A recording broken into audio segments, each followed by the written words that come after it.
Olá, povo de Deus, sejam bem-vindos a mais um episódio aqui do nosso podcast da comunidade Boquim de Louvor. Já quero convidar você para ir curtindo, comentando, compartilhando, deixando aí o seu pedido de oração, porque todos os pedidos de oração que são deixados aqui no podcast, nas redes sociais, são levados para intercessão lá na comunidade Boquim. E hoje nós estamos aqui todos assim já uniformizados, porque nós estávamos ali num retiro maravilhoso que está acontecendo na comunidade, um retiro de cura e libertação, com o Eudes, lá de Minas Gerais, e também o Emerson. E olha que maravilha, ele veio aqui porque é um missionário mais disposto que o Eudes, eu estou para ver o outro.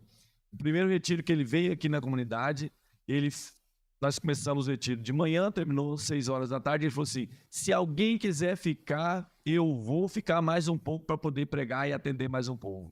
E atendeu até 8, meia, 9 horas da noite. No outro dia, terminou o retiro com a missa, 5 horas da tarde, e ele falou a mesma coisa. Se alguém quiser ficar, nós vamos ficar um pouco mais. Então, já aproveitando essa disponibilidade toda dele, nós chamamos ele para fazer um podcast. Você vai estar assistindo aí na quarta-feira, mas olha, o homem vai contar tudo. Hoje ele vai contar tudo, hein? Aleluia. Amém? E Eudes, seja bem-vindo ao nosso podcast. Obrigado. Meu nome é Eudes, para quem não conhece, quem conhece é Eudes do mesmo jeito, aleluia.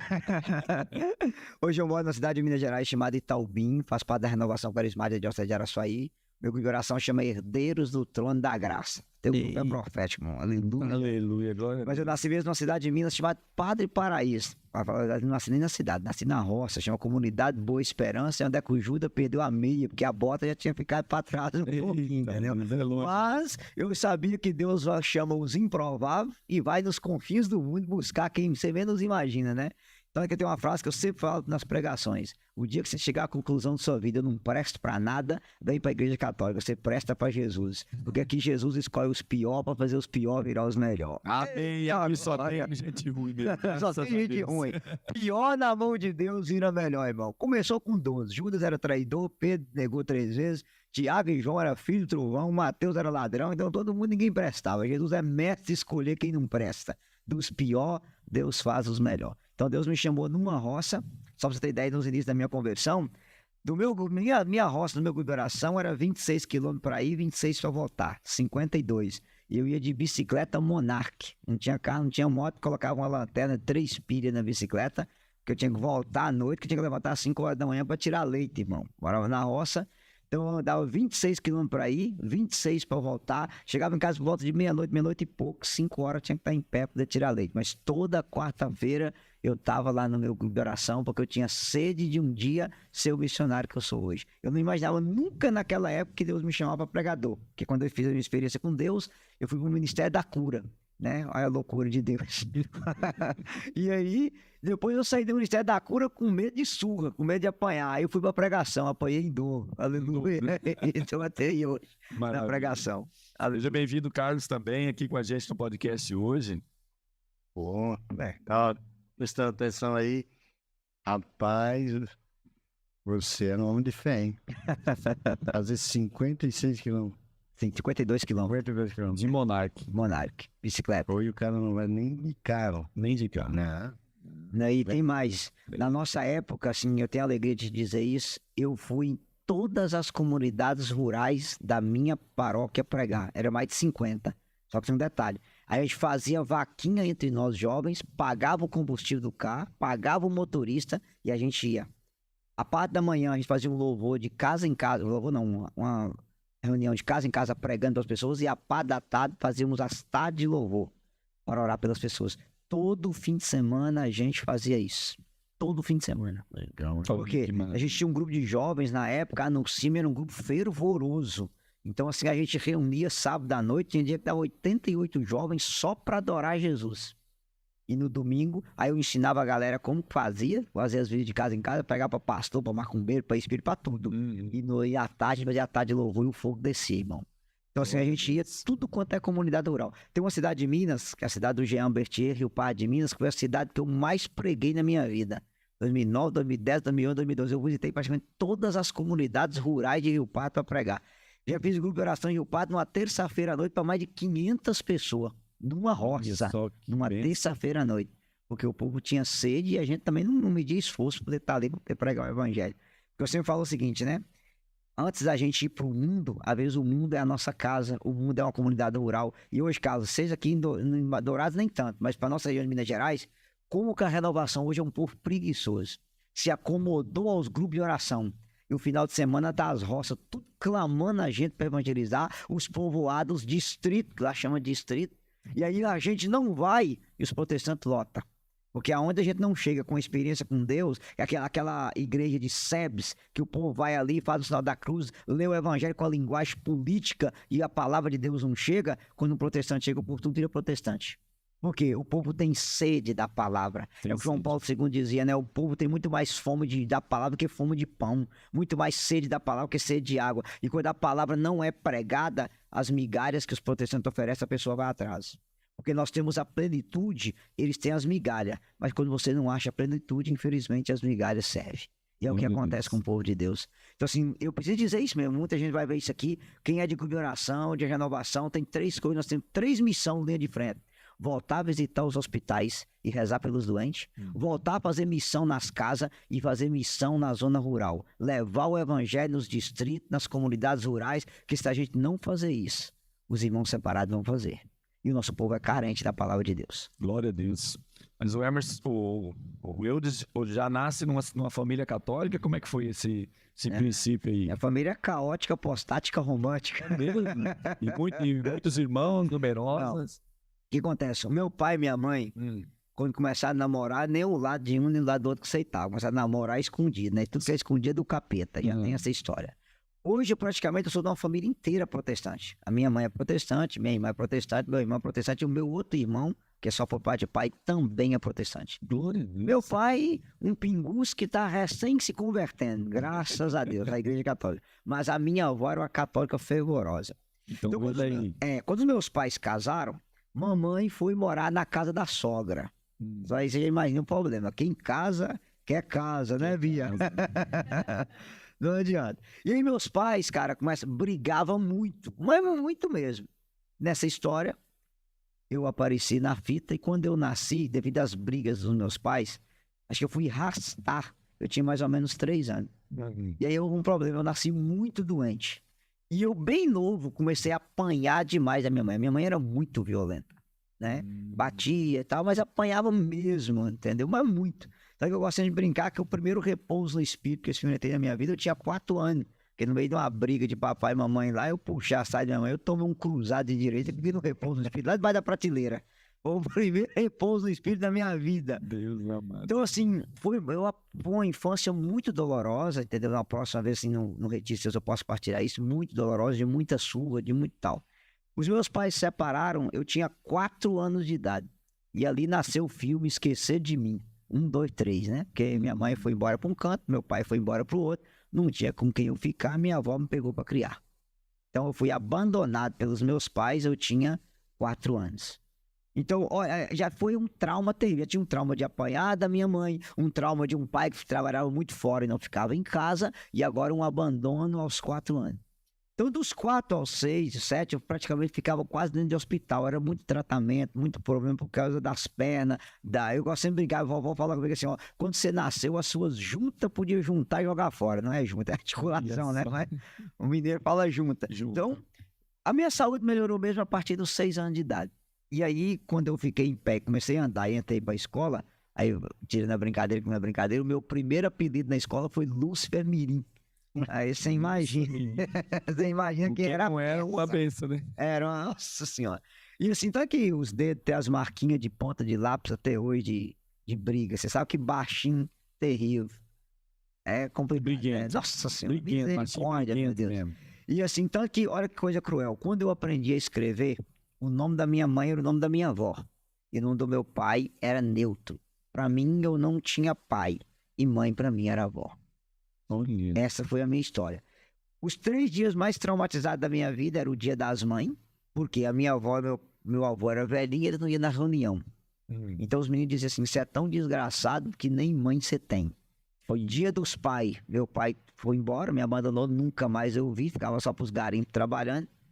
Segundo trauma. E o terceiro dia mais cruel era o dia do meu aniversário, porque eu nunca tive um aniversário na minha vida. Isso. O primeiro aniversário meu, eu lembro até a data, 12 de outubro de 2014, numa cidadinha chamada Vila Formosa, distrito de Palmópolis, com o Padre Alvim. Foi o primeiro bolo que eles fizeram pra mim e tal. Pra mim vai ter uma surpresa. E é recente, 2014. Recente, 10 anos atrás, já estava convertido na caminhada pregando. Então, assim, era 3 traumas que eu carregava. Então, assim, cresci aquela criança rebelde que brigava, que agredia, que humilhava. Outra coisa interessante que eu também me lembro muito, que a irmã da minha mãe, casada com meu tio, que é irmão do meu pai, tinha 8 filhos. E o mais novo era da minha idade. Às vezes eu ia para casa dela, à noite a coberta subia e os pés dele ficavam para fora. Eu via minha tia vir cobrir os pés dele. Aquilo me gerava uma mágoa tremenda da minha mãe. Porque nunca Eu chorava e eu pensava assim, eu não tenho mãe para fazer comigo o que a minha tia faz com o Nelson. Ia regerando, remoendo aquilo dentro de mim, remoendo. Então, assim, eu passei a infância, o início da adolescência, com 10 anos. Eu sempre fui inteligente na escola, com a cabeça desse tamanho também, né? Óbvio. Tinha que ser, né? Tinha que ser. Então, assim, sempre fui muito inteligente. Então, com 10, 11 anos, eu já estava indo para a cidade para estudar, para entrar para a 5ª série. Adiantado, muito bem adiantado. E alguém te disse que tinha que estudar, assim, bastante? Sim, minha avó pegava no pé, né? Minha avó pegava no pé para estudar. E o que acontece? Ao ir para a cidade, você imagina uma criança que vai para a cidade sem pai, sem mãe, sem vô, sem vó, e vai morar na casa de estranho. Olha. Tu imagina. Então, assim, hoje tem professor meu que olha os vídeos na internet e fala assim, cara, se você converter, o diabo converte. Vocês dois eram primo e irmão. Ah, meu Deus. Sério. Então, assim, eu não posso tirar a razão, porque quando eu lembro das coisas que eu fazia, eu falo, meu Deus do céu. Então, aqui eu não tinha recreio. Meu recreio era na diretoria. E o dia que soltava eu, alguma coisa acontecia. Já sabia. Até o que não era eu ficava por mim mesmo, porque eu sabia que tinha eu atrás do negócio. Pra maquinar as coisas, né? E, assim, eu me lembro que, por exemplo, professores, tinha a hora que eu queria, pegava a lixeira, colocava na porta, o professor entrava e empurrava, porque na cabeça dele um lixo já tinha ido embora. Aí jogava pedra, papel, água, era tipo assim, a bagunça do colégio era por minha conta. Então eu sempre falo que tem 2 formas de ser conhecido no mundo, ou sendo muito ruim, ou sendo muito bom. Glória a Deus. Mas eu tenho um fato que eu preciso contar com você. Quando eu tinha 10 anos, 9 para 10 anos, 10 anos incompleto, eu quebrei a cabeça de um primo meu com a pedra. E eu tomei uma surra do vovô de cota de bater em bezerro. Não derramei uma lágrima. Falei com ele assim, velho, desgraçado. Não terá 18 anos, dou 3 tiros na sua cabeça, seu miserável. Jogou a palavra. Jogou a palavra. E meu avô disse, não, daqui até lá eu já morri. Eu falei, não, o senhor vai me esperar. E eu tava com uma situação tão ruim que uma tia minha, que é viva até hoje, arrumou as minhas coisas, colocou no pé da minha avó. E ela queria arrumar uma vaga para mim no juizado especial criminal, para poder ir internar, e depois me mandar talvez para FEBEM, já que a minha mãe morava em São Paulo. FEBEM na época era a Fundação Casa, né? E ela jogou os meus negócios aos pés da minha avó e disse assim, mãe, a senhora manda esse capeta embora de casa ou eu vou embora. A senhora escolhe, ou ele ou eu. E eu me lembro da palavra da minha avó, Lindaura, você viu um capeta, mas eu vejo um profeta. Porque um dia Deus vai fazer alguma coisa na vida desse menino. E como fez, hein, gente? Olha, se você que tem filhos aí, que tá trabalho, que tem problema, faça isso. Profetize na vida dos seus filhos, você vai ver a graça de Deus acontecer. E houve um fato interessante nessa história, porque a minha avó, ela tinha um radinho, motorrádio, que ela ouvia a canção nova. Então ela fazia almoço ouvindo Luzia Santiago. À noite, chiando igual a casa de abelha, ela assistia a missa do vinho, que na época não era nem padre de Mills, ainda era padre Jonas. O padre tocava o sininho da hóstia, ela estendia a mão pro rádio e dizia, Jesus, salva o meu neto. Jesus, tem piedade do meu neto. Jesus, tira essa raiva desse menino, tira esse ódio desse menino. E eu digo para você, se hoje eu sou pregador do evangelho, trabalho com cura interior, eu devo a minha vida a uma senhora que dia 25 de dezembro agora faz 99 anos de idade. Todo mundo via um capeta, mas ela enxergava um profeta. Ela tinha uma visão diferenciada do neto que ela tinha. E eu devo a minha história a ela. No último retiro que o Wilton esteve aqui, ele contou falando sobre essa avó dele, e ele disse que ela reza diante da imagem, falando assim, ô Jesus, o senhor me esqueceu aqui, Jesus. Sim. Eu tô fazendo hora extra. Ela fala que ela tá com 18 anos de hora extra, então era 19 esse ano. Olha só. Depois dos 80 é hora extra. Tá com hora extra na tela. Glória a Deus, uma santa senhora. É. Graças a Então, Deus. assim, Também, saúde. Tá bem, ainda anda, conversa, a gente leva ela a tomar banho de sol, assiste canção nova, reza o texto todo dia, ainda tá, graças a Deus, bem lúcida, enxerga direitinho, bem lúcida ainda. Mas a adolescência, então, você entra ali com toda essa revolta, com toda essa mágoa, essa E assim, bagunça dentro do coração e tudo. e dos dois lados, né? Pai e mãe. Pai, Não era um, eram não era os só um dois. lado, Eram os dois. Então, assim, eu não tinha essa referência de jeito nenhum. Então, que assim, escola pra mim era aquela rebeldia, aquela agressividade, era uma forma de chamar atenção, né? Hoje, quando eu Carência. trabalho com cura interior, eu já olho pra trás e já enxergo isso aí. Aquela rebeldia era isso. Então, que assim, eu louvo muito a Deus, porque como eu encontrei Jesus muito novo, se Deus esperasse um ano, eu entrasse pro mundo da droga, da bebida, eu jamais sairia.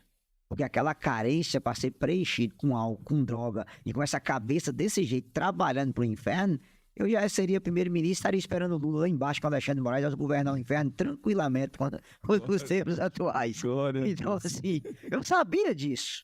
Então, graças a Deus, Deus chegou antes do demônio na minha vida.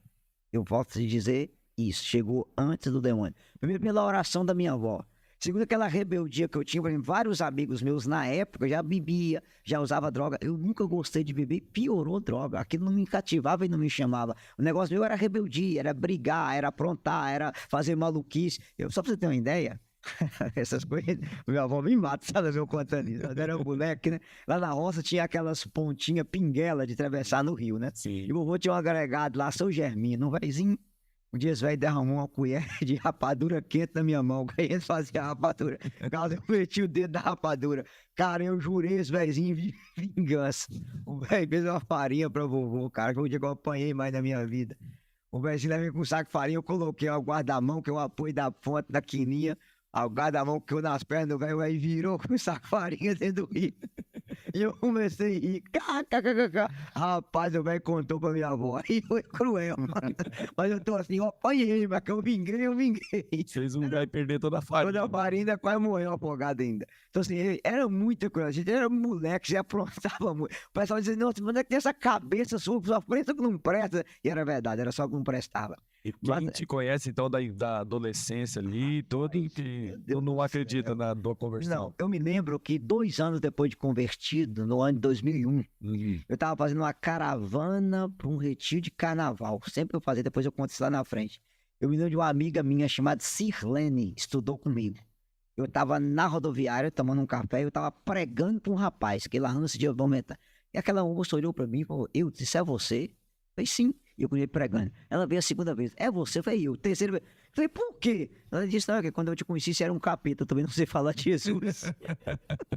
Olha o que Deus é capaz de fazer. Então, assim, qualquer pessoa que me conheceu daquela época fala, não é possível que esse menino converteu e mudou de vida. Mas é possível. Que Para aonde abundou o pecado, superabundou a graça. E como começou essa história? De uma forma simples. Eu com 15 para 16 anos, naquela época podia, hoje não pode mais, porque o PT entrou e desgraçou o país.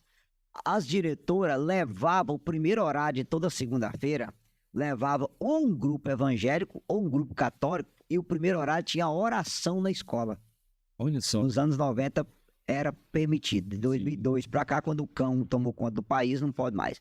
Então veja que graça. E nessa segunda-feira, a nossa diretora era evangélica, Dona Valeriana, faleceu tem 1 ano e pouco, Deus a acolha. Uma segunda-feira ela levava um grupo de evangélico, na outra segunda ela levava um grupo de católico. E o dia que ela levou um grupo de católico, eu nunca tinha prestado atenção em nada. Por quê? Eu não tinha base de religião, sabia só da minha avó que rezava, detestava a velha rezando. Não ia em catequese, acho que eu fui na igreja ser batizado, que a minha avó levou, porque eu também não ia. Então, assim, missa, eu detestava coisa de igreja. E esse dia eu resolvi ficar. E uma moça chamada Laura, cara, cantou uma música com tanta unção, que aconteceu 3 coisas.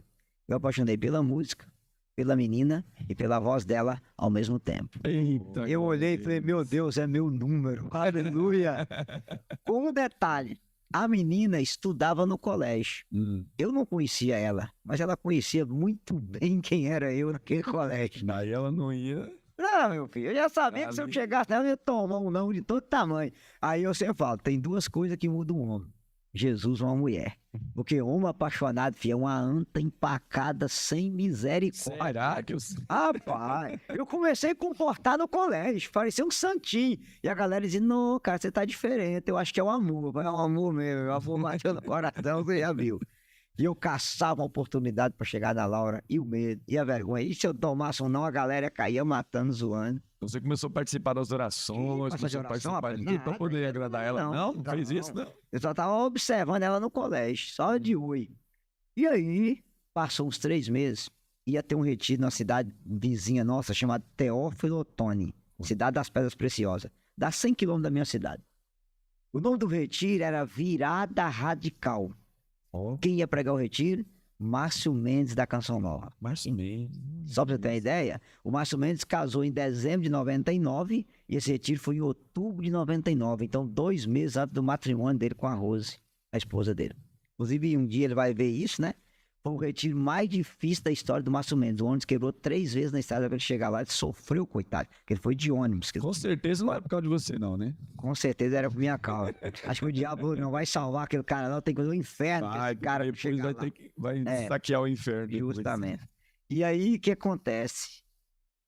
Todo mundo chamou, a galera chamava, ia nos colégios, eu conversei, Deus me livre. Achava que a igreja católica é aquela veiarada, Ave Maria, Santa Maria, Ave Maria, eu tinha horror daquele trem. Nossa Senhora. Rapaz, sexta-feira, véspera do retiro, adivinha quem veio me chamar? Segura. Enquanto eu coloco o microfone um pouquinho mais perto dele aí, lembra de colocar o seu comentário aí, de curtir. E olha que história maravilhosa, hein? Lembrando que aqui também tem o QR Code que você pode doar, fazer doação para poder... Nós podemos melhorar o nosso equipamento, melhorar a qualidade e também levar cada vez melhor mais histórias como essa para você entender que na sua história tem jeito. Aleluia. Glória a Deus. Cara, quando a Laura veio me chamar e falou comigo, você vai pra Virada Radical? Eu falei, Laura, eu não vou, que eu não gosto de trem de igreja. Eu perguntei, você vai? Ela falou, eu vou. Uai, então eu também queria ir, faz o que pra ir? Mas você não disse que você não ia, mas você tá indo é bom. Ainda combinei com ele, só vou com uma condição. Ela falou, qual é? Se for do seu lado no ônibus, que eu não conheço ninguém, não sei quem é ninguém, então você... Olha que safadeza, né? E claro que eu sabia que era todo mundo. Rapaz... Pingo d'água ele dando. E ela disse que tinha vaga, mas você liga e põe meu nome logo. Esse dia eu matei as 4 aulas e fui embora. Acho que foi o único dia que o colégio teve paz. O único dia que eu fui embora do colégio. E eu já fui embora pensando, eu tenho 2 dias pra chegar nessa mulher. É minha chance. Ô, glória. Amor, I love you. Vai ser a chance. Outro dia, meu filho, eu tava impecável. Não sou tão feio assim. Eu tinha a cabeça grande, que não tinha essas entradas, ainda era meio cabeludo ainda, aleluia. O primeiro a chegar pra entrar no ônibus. E sentei do lado da Laura. Só que naquela época, era o auge do padre Marcelo Rossi. E as mãos, e dai glória a Deus. A galera levou 5 violão. Mas lá, do ônibus nossa cantando. senhora. A cantarolinha de noite tirou a Laura de pé de mim. Eu fiquei decepcionado, velho. Nossa senhora. Não teve nenhuma uma chancezinha de conversar com ela. 0 a 10 foi menos 15. Nossa, que decepção. Quando a gente chegou no retiro, era um ginásio Palmeiras, lá em Teoflotão, tem esse ginásio até hoje. Tinha 1.500 jovens no ginásio. 1.500 jovens, olha isso. Quando eu cheguei no ginásio, tinha 5 moças, cada uma mais bonita que a outra da porta. E uma me deu um abraço, a paz de Jesus. Eu falei, aleluia, tem mulher, ô glória. Uma engolata, uma chuta, outra cata. Eita, aleluia.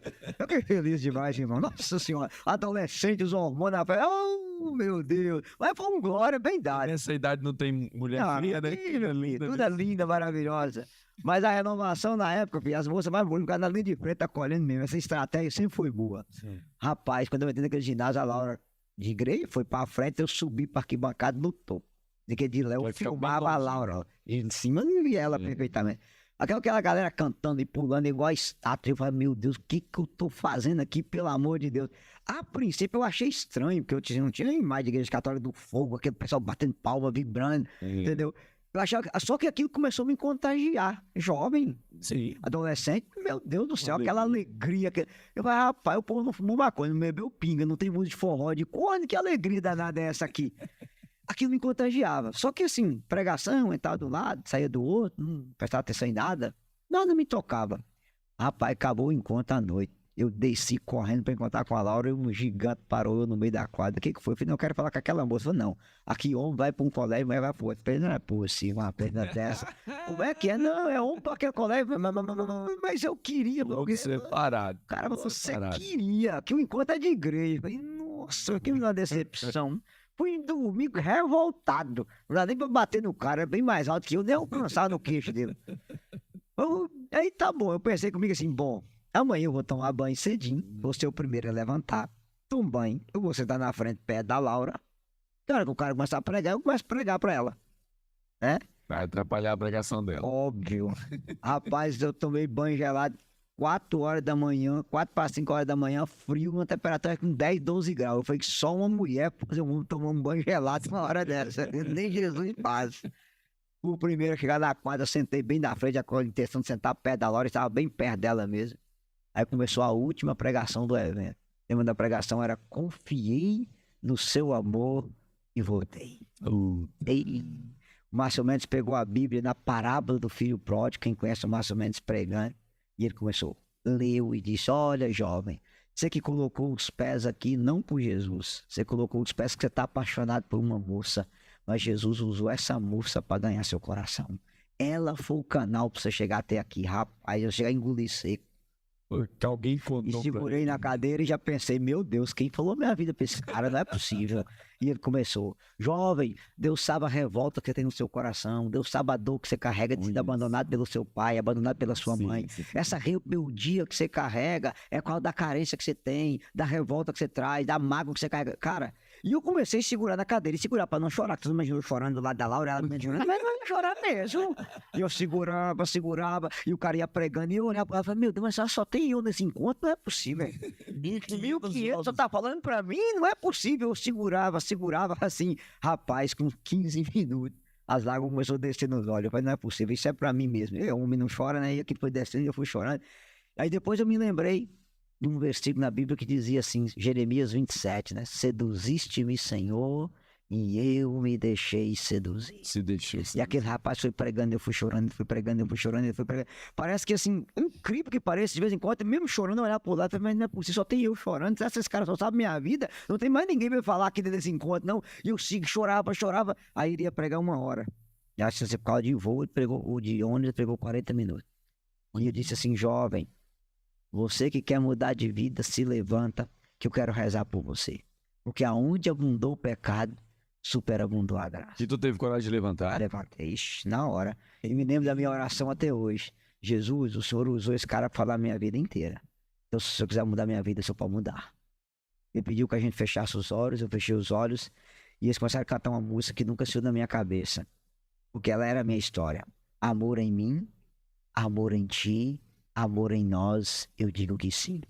Mesmo se não te amaram, se com amor não te olharam, o Pai sempre te amou e ama.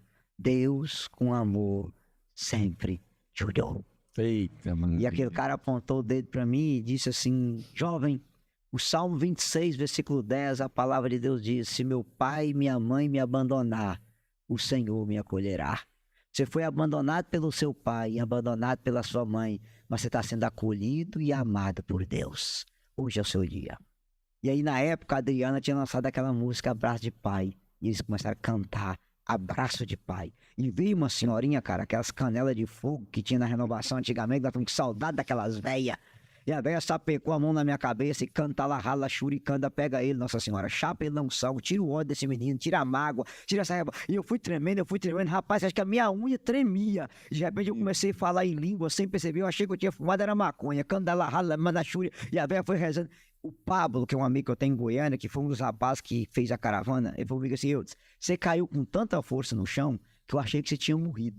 Olha. Assim, foi um capote do repouso do espírito, uma pancada tão grande, que quando eu sempre falo, é que eu caí apaixonado pela Laura e levantei apaixonado por nosso Senhor Jesus Cristo. Um impacto tão grande, mas tão grande, que na segunda-feira eu cheguei no colégio com a Bíblia na mão. Imagina o que a molecada pensou. Com a Bíblia na mão. Assim, era um fogo que ardia no meu peito. Eu me lembro que na época eu trabalhava numa fábrica de café. Tomava café de 7 da manhã a 5 da tarde. tomava café de 7 da manhã, corria em casa de bicicleta, tomava banho, estava na cidade na época, ia para a escola, chegava da escola às 11 horas da noite e lia a Bíblia até 2, 3 horas da manhã. Era um fogo tão grande que em 6 meses já tinha lido a Bíblia do Gênesis e Apocalipse. Era uma ânsia de conhecer, de ler. Aí eu queria rezar texto, ir na missa, procurar o que você fazer, que eu não tinha feito primeira comunhão, eu queria fazer. O que era crisma, eu queria entrar na catequese do crisma, entrei pra catequese do crisma. Aí a missa acabava 8 horas da noite, eu tinha grupo de oração no meio da praça, subindo no banquinho com a Bíblia, começava a pregar pro povo, e começava a rezar texto no recreio, fazer oração no recreio da escola. Minha vida virou uma bagunça. Tanto que assim, eu cheguei na casa da minha avó a primeira vez, e falei, vó, vamos rezar o texto. Minha avó regalou os olhos, você fumou maconha? Eu falei, não, vamos rezar o texto. Aí ela olhou pro meu avô, aconteceu alguma coisa, porque esse menino nunca rezou na vida dele. Cara, eu me lembro até hoje, quando eu cheguei pra casa da minha avó. Eu sentei minha avó, meu avô, minhas 2 tias para rezar o texto. E quando acabou o texto, eu perguntei, vó, a senhora quer ser batizada no Espírito Santo? Rapaz, minha avó regalou os olhos, foi pó, da pior do que eu imaginava. E eu sapequei a mão na cabeça da minha avó e cantar lá, rala, shuri, mandaricanda, pega ela, Jesus, sapeca ela. Minha avó começou a orar em línguas, depois eu rezei pelo meu avô, rezei pelas minhas 2 tias. E eu comecei a fazer louvor em todas as casas dos vizinhos, levava minha avó, levava meu avô, levava minhas tias, a gente fazia oração, impunha a mão no povo, rezava pela cura. Mas era um fogo que não conseguia explicar, tanto que assim, eu pedi perdão para minha avó, pedi perdão para meu avô, pedi perdão para as minhas tias, reconciliei a família inteira por causa do testemunho do fogo que havia. A primeira vez que a minha avó me viu lendo uma leitura na igreja, não foi nem pregando, lendo uma leitura, minha avó chorou. Porque ela jamais imaginava que aquele neto encapiteado que ela tinha, um dia seria pregador do evangelho. Tanto que a oração da minha avó hoje é assim, ô Jesus, era para converter, mas não era para tanto não, que não para em casa, pelo amor de Deus. É desse jeito. Você imagina hoje a alegria da minha avó quando eles colocam vídeo para ela lá, vendo eu pregar. Olha isso. E ela fala, ó, é o meu neto, é o meu neto. Que maravilha. Aí depois, claro, eu tive a oportunidade de encontrar com minha mãe, encontrar com meu pai, rezar com eles, pedir perdão, perdoar. Hoje meu pai tá morando em casa na roça, toma conta do gado, a gente conversa, convive. A história se transformou e o Senhor fez nova todas as coisas a partir daí. E com essa eloquência toda, com essa gana, essa vontade, esse fogo todo, é assim que ele prega o retiro. E no retiro passado, eu digo até mais porque o retiro passado ele pregou sozinho. Ele pregava 2 horas, 2 horas e meia de pregação. Você não tava, né? Tava. Eu fiz aquela pregação sobre a autoridade filho de Deus da sexta-feira à noite. E aí eu falei, até comentei com outra pessoa, um outro rapaz, ele falou assim, ó, eu não cansa de escutar. O homem vai pregando 2 horas, 2 horas e meia, a gente não cansa. Como que é? Como que pode isso? Por causa desse fogo, por causa dessa vontade de evangelizar. Então você tinha uma vontade dentro de você que todos sentissem a mesma coisa que você sentiu. Sim. Era uma ânsia impressionante. Eu me lembro que uma vez em casa na roça, eu chamei um rapazinho chamado Fernando, ele até vai ver esse vídeo. Ele passou uma semana em casa. Eu arrumei uma bicicleta para ele, que não andava de cavalo, eu montei num cavalo. E em uma semana, eu acordando 5 horas da manhã para tirar o leite, acabava o leite e a gente ia para a missão. Nós andamos um raio de 120 quilômetros e evangelizamos todas as casas que tinha, de casa em casa, pregando a palavra. Saía 7 horas da manhã e chegava em casa às 11 horas da noite. E você chegava na casa, você conhecia as pessoas, conhecia todo mundo? Batia palma, paz Jesus, o amor de Maria, somos missionários vendo pregar. João 3,16, Deus amou o mundo de tal maneira que enviou seu filho único, pá. Podemos impor a mão em vocês, a gente sapecava a mão e cantara lá, rala, churicando e o povo descia. Entendeu?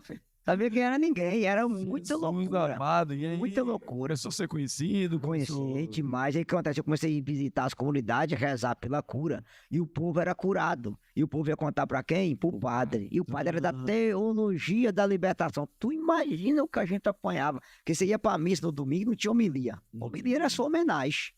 Porque tem uns malucos aí, uns doidos, colocando a mão nos outros, rezando por cura. Essa palhaçada toda, viraram curandeira agora. Eu apanhava o tempo inteiro na missa. E a renovação? A renovação piorou, porque a gente apanhava em dobro, né? Porque eu já estava na liberação.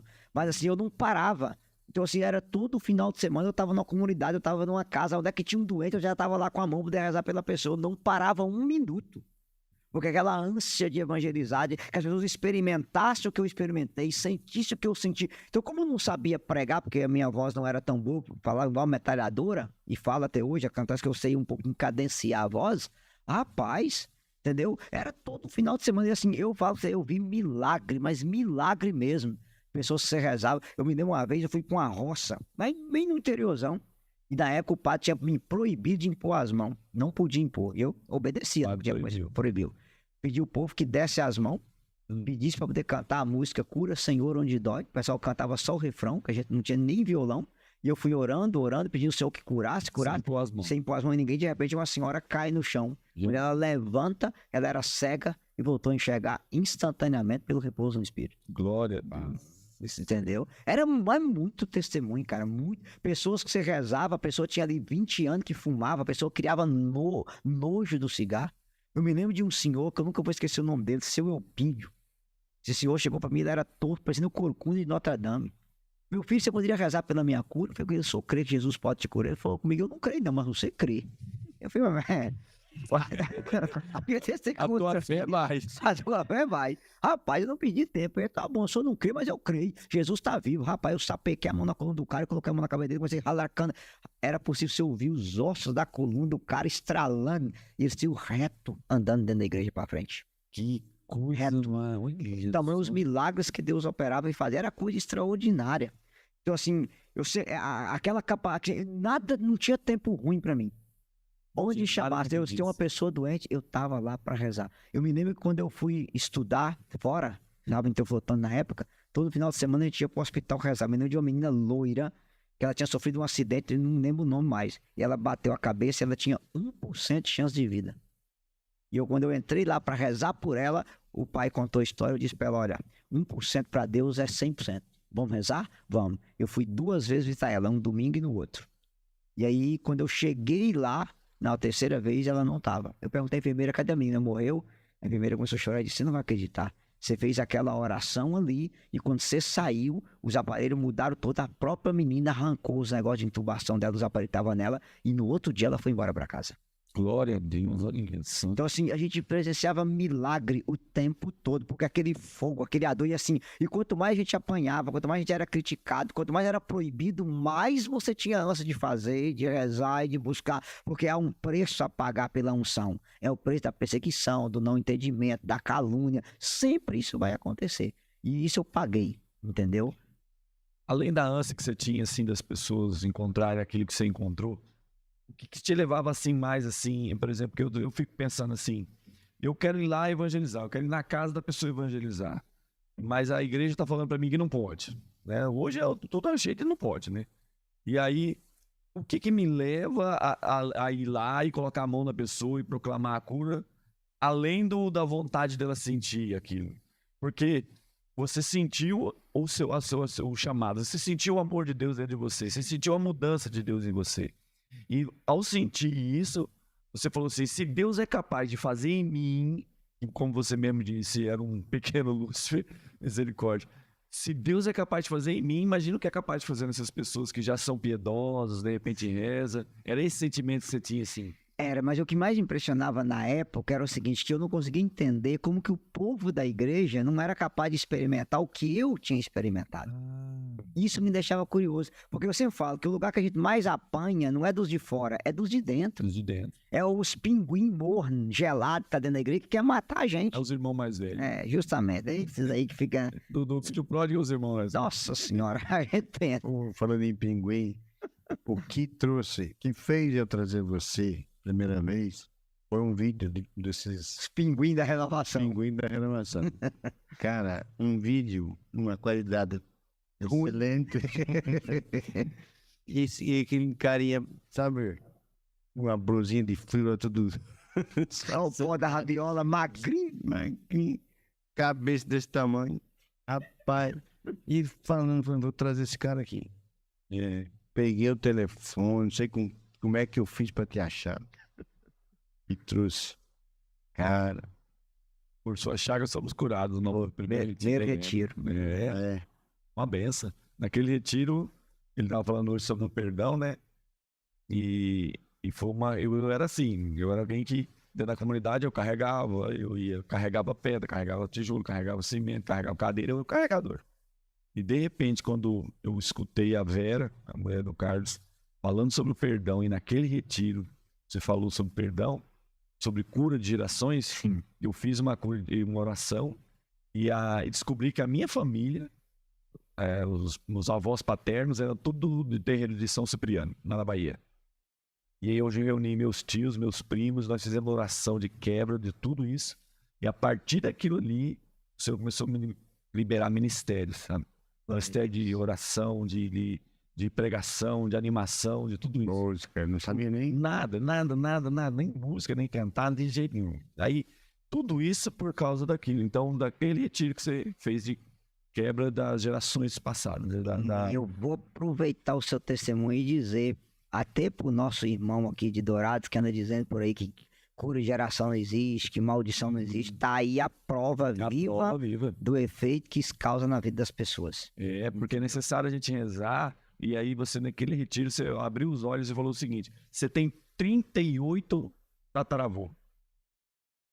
Você não sabe a história deles. Você não sabe 400 anos atrás, você não sabe a história. Se era pirata, se era aquilo, se Era assassino, estuprador, você não sabe nada. Então, a partir do momento que a gente rezou, até onde a gente conseguiu ir, já achou ali várias coisas. E aí a gente identificou, rezou, e os meus primos e eu, porque eu também era miséria total, pobreza, não tinha nada, e os meus primos também. Ficava rico, ficava pobre, ficava rico, ficava pobre. E hoje eles estão tudo bem, graças a Deus. Glória a Deus. Meus tios também, tudo bem. A família prosperando por causa disso. Quebrou o espírito de miséria nas gerações. Tá vendo? É que eu falo pra você, por isso que vale a pena, Carlos, até pegar aqui, as pessoas vão ver e entender. Você não paga pela culpa do pecado dos seus antepassados. Nós sofremos as consequências desse pecado, porque o pecado deixa uma consequência. E aquela consequência tende a repetir aquilo de geração em geração. Se alguém não levanta a mão, não, vamos encerrar essa maldição aqui e começar uma geração nova, o tempo vai passando. Vou dar um testemunho para você entender como é que é uma coisa simples. Fui atender uma menina que era bem jovem, 29 anos, 3 filhos. E ela me disse, eu sempre conto isso nas pregações, quando eu era pequena, minha mãe enchia minha cara no tapa, ela agredia a gente. E eu prometi a Deus que quando eu crescesse, eu jamais faria com os meus filhos o que a minha mãe fez comigo. Eu sou mãe de 3, eu estou fazendo a mesma coisa que a minha mãe fez. Mesmo sem querer. Mesmo sem querer. Quando eu assusto, eu já fiz a mesma coisa. Eu perguntei à minha mãe, por que a senhora fazia isso comigo? Me disse, olha, minha mãe fez comigo, eu fiz com você. E ela disse, a minha avó é viva. Minha avó tem 70 e poucos anos. Falei, vó, por que a senhora batia na minha mãe desse jeito? Eu aprendi com a minha mãe. Quem aprende apanhando, ensina batendo. Eu fiz assim, não tô nem aí, não. A velha ainda amarga ainda, né? Então, veja, a Bisa tinha feito com a avó tinha feito com a mãe tinha feito com ela, e ela estava fazendo com os filhos. E ela estava fazendo com os filhos. Percebe? Havia uma corrente de agressão, de violência, um espírito de violência passando de geração em geração naquela família. E ali foi fácil resolver. Fiz oração com ela e os filhos, para ela pedir perdão e quebrar aquilo. Ela e a mãe, ela e a avó, a mãe e a avó. E aí o que eu fiz? Vamos clamar o sangue de Jesus e cortar essa maldição de agressão de filho. Fizemos aquela oração, quebramos aquilo. 1 ano e meio depois, pregando outra cidade vizinha, encontrei ela. Ela disse, olha, eu queria te agradecer. Tá com 1 ano e meio que nunca mais eu agredi meus filhos. Aquela maldição foi quebrada. Em nome de Jesus. É isso que é cura de geração. O diabo quer permanecer na casa. Lembrando aqui também, se você tem uma situação, você acha que ele não vai aproveitar o embalo e levar para frente, de geração em geração? Lógico. E o que ele quer fazer é ficar eu conto. Justamente. O cara sempre E fala é triste você ver isso. Triste você ver pessoas que pregou sobre isso, ensinou, e agora tá fingindo, não tem não, papapá, isso não é bem assim, é uma teologia protestante. Não, isso é teologia católica. Nós herdamos o pecado original, que passa de geração em geração. Até a última pessoa que nasceu nessa terra, exceto Jesus e Maria, todos nasceram com a mancha do pecado original. Sim. E aí já respondendo quem vai questionar, a pessoa no batismo se apaga a mancha do pecado, mas fica as consequências dele. O que são as maldições? É as consequências que vai passando de geração em geração. Todo mundo sabe disso, a psicologia sabe disso, a biologia sabe. Nós já nascemos com a engenharia genética toda, características físicas, psicológicas, personalidade, de avós e bisavós, eles sabem disso. Família inteira que morre de câncer de geração em geração. Família inteira que tem depressão de geração em geração. O que nós chamamos hoje de doença genética. Doença genética. Pelo amor de Deus, cara. É uma heranção. Sim. Você vai no médico, como é que faz assim? Quem tem esse problema na sua família? Imediatamente Imediatamente. Ele já sabe. Então, e outra coisa, a psicologia, inclusive as pessoas que estão lendo, até se o Matheus vê isso aqui, eu peço que ele assista, leia o livro da doutora Renate Chaves do Inconsciente. Ou Inconsciente Sem Fronteiras, são 2 livros, tá? É o livro melhor que a psicologia, que é a terapia tipiclínica, ADI, abordagem direta do inconsciente. Eu já fiz essa terapia, eu posso falar. A psicologia mostra nitidamente como que a gente herda coisas dos nossos antepassados. Talvez você nunca conheceu o seu avô e alguém chega pra você e fala, irmão, o jeito que você põe a mão na cara é igualzinho seu avô. Você está reproduzindo o mesmo gesto. A pessoa... Então, que hoje nós sabemos que os netos puxam as características físicas dos avós muito mais que dos pais. Eles sabem disso. Qualquer pessoa sabe que tem família de geração em geração. Não é sangue que corre nas veias, é pinga. Os filhos é pinguço, o vô pinguço, o pai pinguço, os tio pinguço, o bisavô era uma lambica ambulante. Parece que o espírito de alcoolismo passa de geração. Qualquer pessoa sabe disso, meu irmão. E as pessoas hoje estão negando uma verdade dessa. Mas o que acontece? Eu sempre falo o seguinte, quando você atende a oração nesse sentido, você entende que é cura de geração. Vai chegar uma hora que a cura interior não resolve casos. Aí você tem que ir para a geração, romper com aquilo que está vindo, passando de geração em geração. E além de romper, você precisa também, porque aí você precisa entender a sua história, né? O Wildes, ele é autor de 6 livros, não é isso, Wildes? E um dos livros que ele está aqui divulgando hoje é esse aqui, ó, A Cura das Feridas da Alma. É um livro que fala muito sobre cura interior. Fala muito disso porque muitas pessoas acreditam assim, deixa lá, deixa quieto. Não, precisa resolver. Por que que existe a negação? Por que que a pessoa vai negar que existe esse problema de antepassados? Porque não quer curar, não quer mexer. É aquilo que a gente falava no retiro hoje. Precisa mexer. Para curar uma ferida, tem que mexer. E vai doer. E vai doer. E vai mexer na história. E a pessoa às vezes não quer por causa que vai doer. Mas depois da cura, vem tanta graça, tanta bênção, tanta maravilha. Porque Deus quer derramar muitas bênçãos. Como tem gente que não quer mexer no passado, né? E fica escondendo algo que depois vai explodir pior ainda. Que quanto mais você esconde, pior fica. Entendeu? Inclusive, nesse livro, vocês fizeram um retiro sobre ele. Tem um testemunho muito impactante. Primeiro de perdão, de cura de rejeição, de cura de abuso sexual na infância. Por quê? E eu fiz questão de colocar um testemunho bem impactante justamente por isso. Que você enxerga um testemunho, se Deus fez em fulano, Deus é capaz de fazer também na minha vida. E esse é o sentido. Tanto que o capítulo de maldição aí tá bem explicadinho, bem detalhado. Inclusive as pessoas que pregam, né? Como pregar sobre esse assunto tá bem roteirizado. Agora, uma coisa eu digo, irmão. Carlos, eu vou até contar esse aqui também pra gente... Eu gosto muito de que esse testemunho é um dos que mais me marca na minha vida. Fui fazer uma missão em 2 distritos uma vez, que eu nunca vou me esquecer. Eu tirei férias, estava trabalhando em educação na época, fui passar 15 dias em missão. Cheguei na cidade, o padre me deu a lista, cidade pequenininha, e disse, ó, aqui é a lista dos doentes a visitar. Normalmente, quando eu visito paróquia, eu faço 4 casas pela manhã, 4 casas pela tarde, dá pra você fazer 8 casas por dia. E à noite você prega. Então dá pra você fazer sempre esse paralelo. Entrei na casa de uma senhora, ela não tinha um fio de cabelo na cabeça. E mineiro, ele é muito ousado. O melhor lugar da casa pro mineiro é a cozinha, né? Então você já vai direto pra lá. E eu não me apresentei, eu esqueci de falar, só disse que eu era missionário. Disse, minha santa paz, Jesus, o amor de Maria, eu sou missionário. O padre Alex pediu que eu viesse aqui, fazer uma oração pra senhora, que eu tava doente de câncer. Eu disse sim. Abri a minha Bíblia, João 3,16. Falei do amor de Deus, que Deus a amava, mesmo ela enferma, que na enfermidade Deus nos carrega nos braços, E perguntei, posso orar por a senhora? Ela disse, pode. Tinha ido uma menina comigo, acompanhar. Coloquei a mão nela e rezei. Quando eu acabei a oração, aquela senhora olhou para mim e disse assim, pregador, se eu morresse hoje, eu morreria a mulher mais feliz do mundo. Olha isso. E eu disse, por quê? Ela disse para mim assim, eu tenho um filho único, sou mãe, sou viúva. Meu menino há 2 anos atrás começou a beber, começou a fumar, começou a usar droga, passou aí para as baladas, chegava em casa de madrugadas, totalmente chapado, começou a me agredir, trancou a faculdade, largou o trabalho e a nossa família virou um inferno.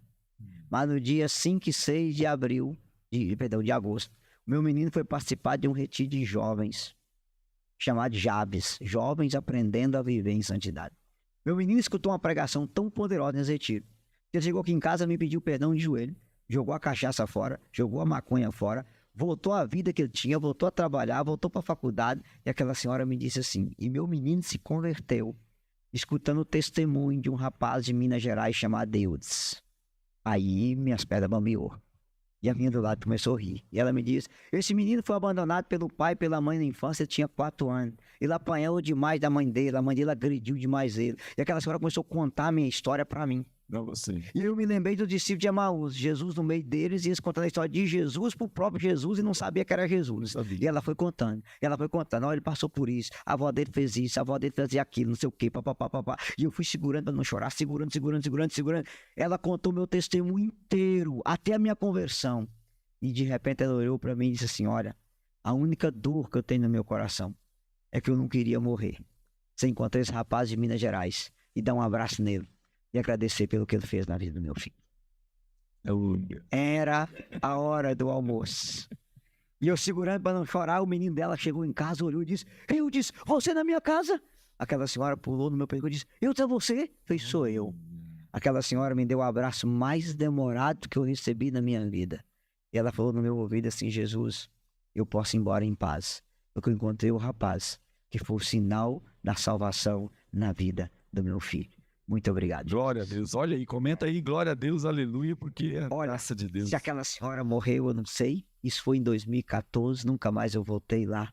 Mas eu nunca vou esquecer aquele abraço e aquela senhora contando a minha história para mim mesmo. E ela não sabia que o rapaz que ela sempre sonhou estava na casa dela para poder visitar ela.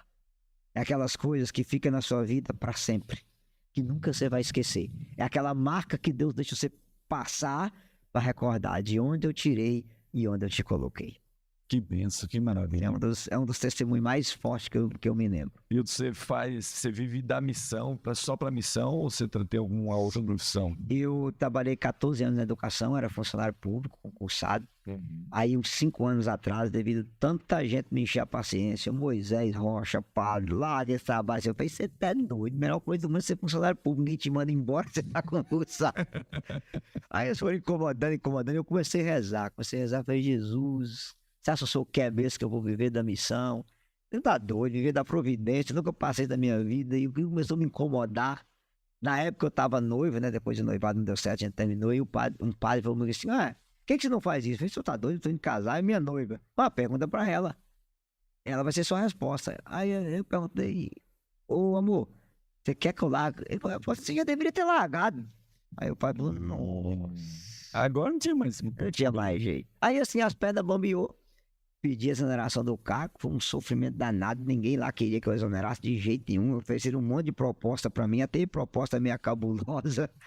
Eu falei, não, eu vou sair. Eu exonerei do cargo para viver da missão. E Deus me deu uma inspiração boa, porque assim que eu exonerei, a minha digitação no computador não é tão boa, mas o Luiz Gabriel, lá do Rio Grande do Sul, Deus colocou no coração dele para a gente escrever um livro, e que eu ia dar o conteúdo do livro, que ele só ia colocar o testemunho dele e algumas coisinhas. Eu falei, tá bom. Aí nasceu um livro chamado Santos ou Nada, Qual a Sua Escolha. Esse livro é da editora Eclésia, a gente doou os direitos autorais para a Eclésia. É um dos livros mais vendidos, qualquer pessoa que quiser adquirir, coloca lá, Santos ou Nada, Qual a Sua Escolha e usuário. Então juntou o Luiz Gabriel, eu e o Padre Pedro, escrevemos esse livro Santos ou Nada, Qual a Sua Escolha. É um livro com linguagem bem jovem, falamos sobre ficar, namoro santo, música, inclusive dá um capítulo inteiro só sobre música. Desde o sertanejo, passando pelo forró, rala acústica, o sertanejo virou breganismo, né? Corniço.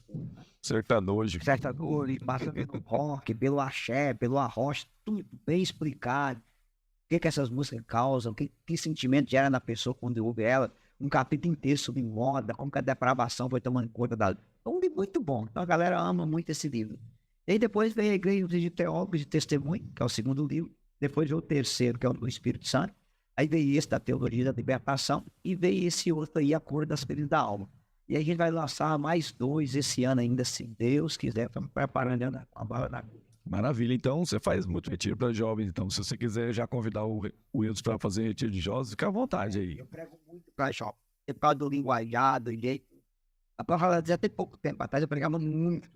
Aí depois eu ligar muito a questão de cura interior, cura de geração e tal. Aí o pessoal foi diminuindo os retiros jovens. É o tempo para cada coisa. E aqui não tem um outro detalhe, né? Como o pessoal precisa muito desses retiros de cura interior, cura de geração, aí acabaram mais investindo nessa área aí. Mas, por exemplo, todo o carnaval meu, eu tô no negócio vindo em Belo Horizonte, 500 jovens, tem que pregar para eles, todo carnaval eu tô lá. Aí eu faço cura interior para jovem, santidade para jovem, castidade para jovem, sempre tem esse tema abordado pra gente. Aí, maravilha, cara. De repente a gente começa um retiro de jovens aí, traz ele Sabe. para poder fazer isso.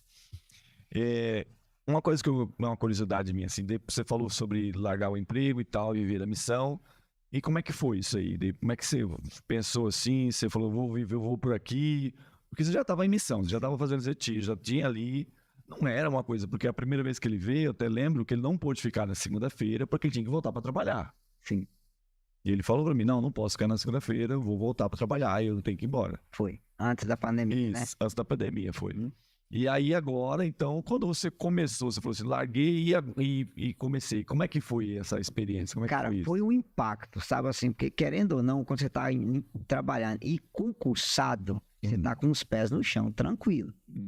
Quando você sai disso, é como se você perdesse os pés. E agora? E assim, eu tenho um propósito com Deus. Nunca pedi R$ 1 para pregar.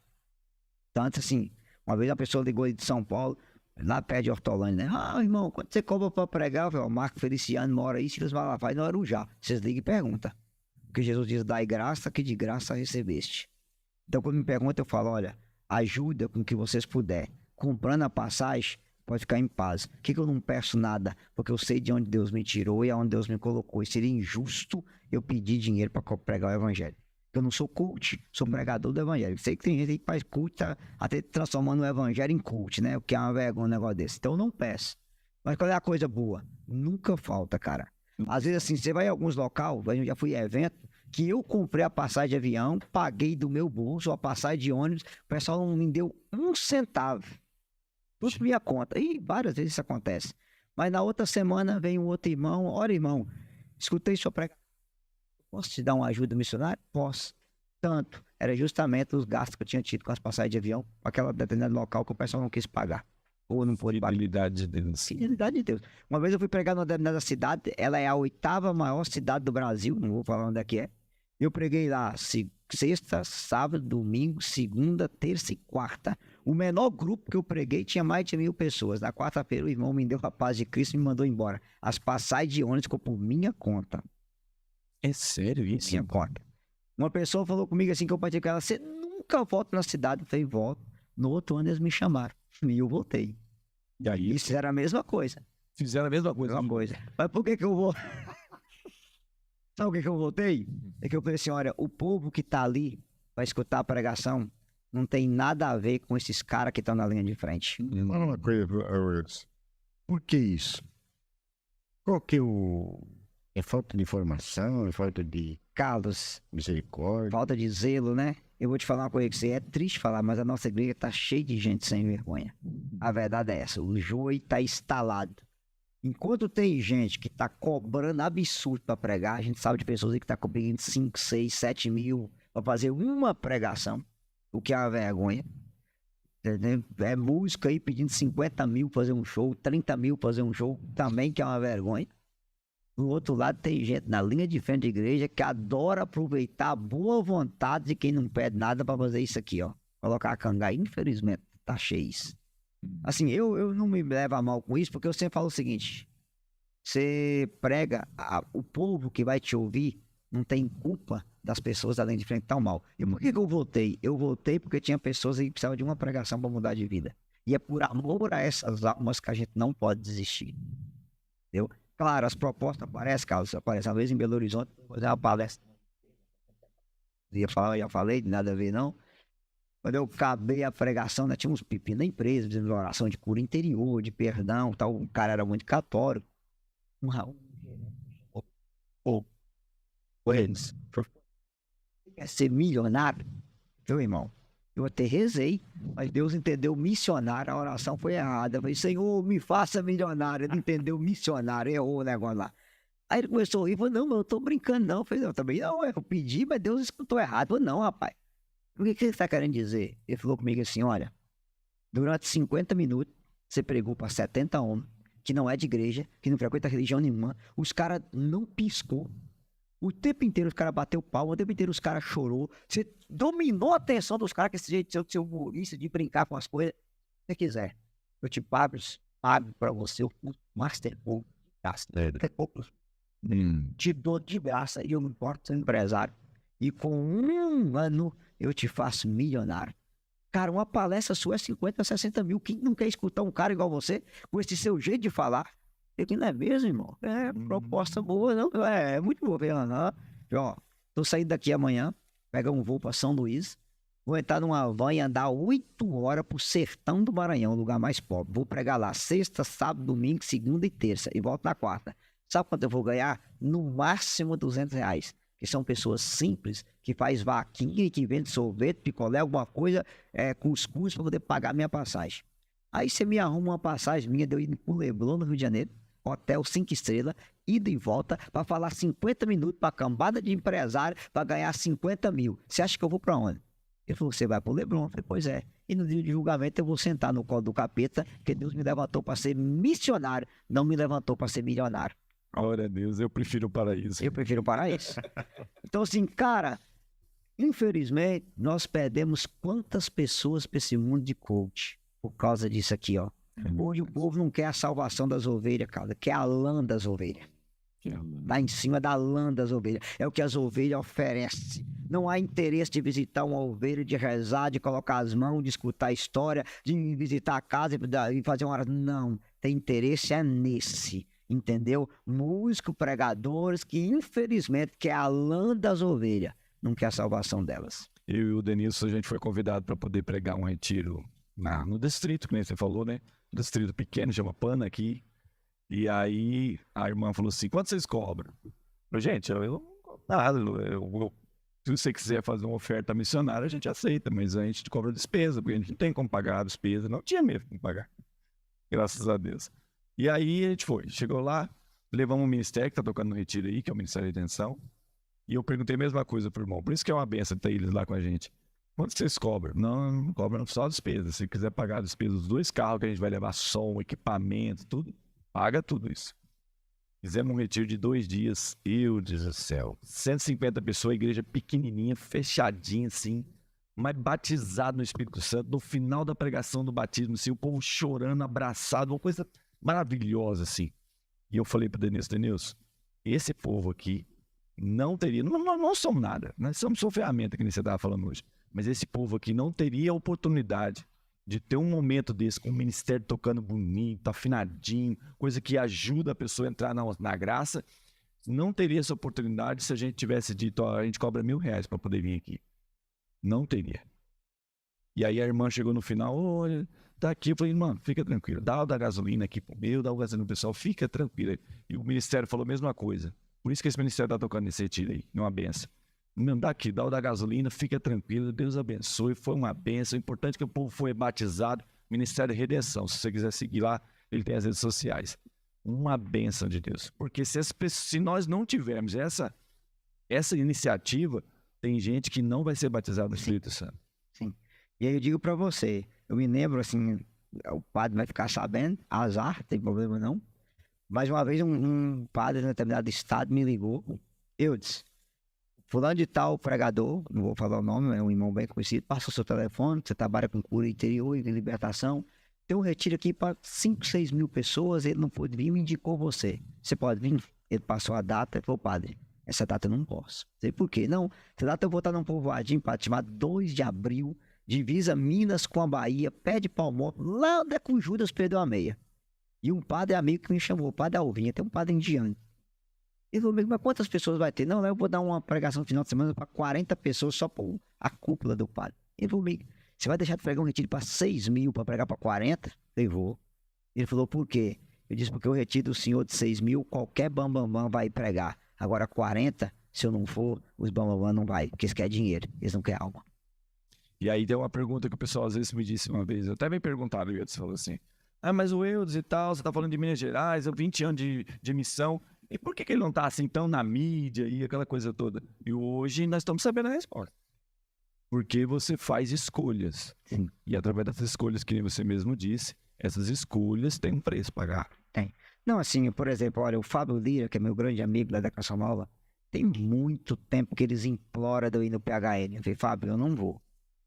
Então, assim, eu indiquei o Jean, o Irmão Trovão, o Calteri, a gente indicou uns 30, o Luiz Gabriel, agora vai o Felipe, lá que era do Moisés Rocha, tá indo, o Juninho Noronha, indico um monte de gente, mas eu não vou. Primeiro, assim, eu vou falar pra você, pô, a menina da TV Evangelizar me chamou várias vezes, até uma vez a gente teve uma conversa com o Moisés sobre isso, porque assim, eu não tenho interesse de ir pra mídia. Eu tinha dito que eu nunca iria. Aí um dia o Moisés me chamou, lembra até a data, 20 de janeiro de 2020, antes da pandemia, eu disse, você precisa ir, cara. Por que você precisa ir? Porque tem gente que só vai te ouvir pregar lá e a salvação vai vir naquela pregação. Aí eu brinquei com ele e falei, Moisés, se me chamar agora eu vou pensar, mas me oferecer, eu nunca vou fazer isso, não, nunca. Sabe por quê? Porque é o seguinte, primeiro eu sei da minha fraqueza, nasci e cresci na roça. Imagina eu chegar lá na roça, alguém falar, eu te vi na televisão pregar, vai ficar te inchando. E a glória não é nossa, a glória tem que ser de Deus. E eu prefiro pegar para um povo que ninguém vai, para 40, 20, 30, lá numa zona rural, onde você pode evangelizar, escutar, impor a mão, que está em mídia, sendo aplaudido, admirado, e depois o pessoal querendo oferecer o dinheiro, que afinal de contas você é da televisão. Porque eu tenho gente, amigo nosso, próximo a mim, que era pessoa simples e humilde, caiu na mídia e se transformou.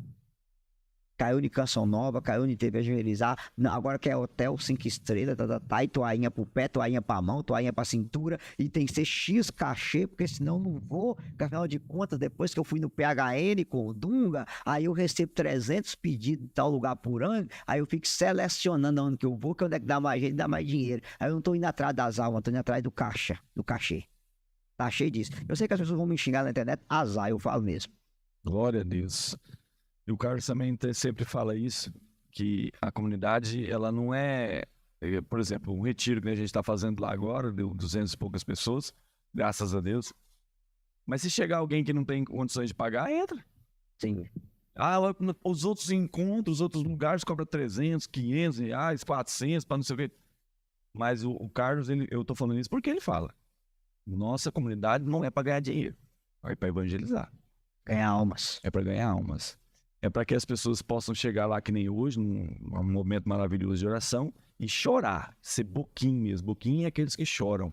Chorar diante de Jesus, curar, receber a graça, transformar a vida, mudar a história da família. Como esse casal que está aqui, vocês não estão vendo, mas eles estão aqui atrás da câmera, e é um testemunho que já a gente vai arrastar eles para aqui para frente, vocês vão ver. É um cafetão, né? Quanto você cobra pra ficar comigo? 1000. Uma hora. Cafetão do Evangelho. Infelizmente. Aí daí deixa tudo. Rapaz. E aí, Carlos, a gente tem que ser assim, direto e objetivo, cara. O nome disso é prostituir o Evangelho de Nosso Senhor Jesus Cristo. Não há outra palavra. Prostituir o Evangelho de Jesus. Ou seja, você quer fazer do Evangelho carreira pra você ficar famoso, ter fama e ganhar dinheiro. Então, assim, é umas coisas extraordinárias acontecendo no meio de nós. É impressionante. A igreja é a noiva. Não é a noiva. Então, gente, usar a noiva para se promover, isso é ruim.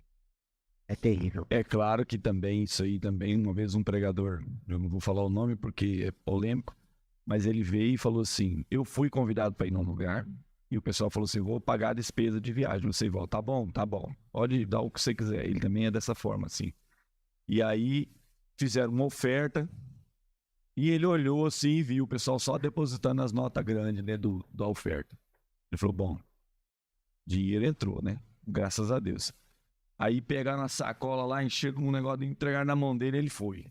Chegou no posto de gasolina, ele falou, pode encher o tanque. Quando encheu o tanque, ele foi pagar, não deu para pagar a gasolina que ele tinha enchido o tanque. Ou seja, aquilo que você falou também é uma coisa, uma denúncia que a gente está fazendo aqui hoje. Não é para denegrir nem para ofender ninguém, mas é uma denúncia. Porque as pessoas às vezes chamam, abusa do ministério do missionário e não ajuda porque não quer. Isso é uma coisa que a comunidade, graças a Deus, eu acompanho o tempo que eu estou de comunidade, eu sei que nunca aconteceu. Graças a Deus. O que você passou, eu já passei. Você ir para o Paraná e dinheiro do bolso, pegou o táxi, dinheiro do teu bolso. Eu achei triste, né? Porque é uma coisa que não dá para mim. Eu vou trazer uma pessoa para evangelizar. Eu sou o responsável. Eu não vou dar um mínimo de condição para um pregador, para um cara que vem de fora, mínimo. Ah, mas deu prejuízo, não importa. O retiro não é para dar lucro, para dar alma. Deu prejuízo, não tem problema. As pessoas não têm culpa nisso. Né? Quantas vezes a gente fez retiro e deu prejuízo? Mas nenhum saiu de mão vazia. E aqui, Carlos, a gente tem que ter um foco. Perguntaram ao Papa Paulo VI qual é a principal missão da igreja. E Paulo VI diz: a principal e única missão da igreja é salvar as almas. Ai, que maravilha. A igreja existe para salvar as almas.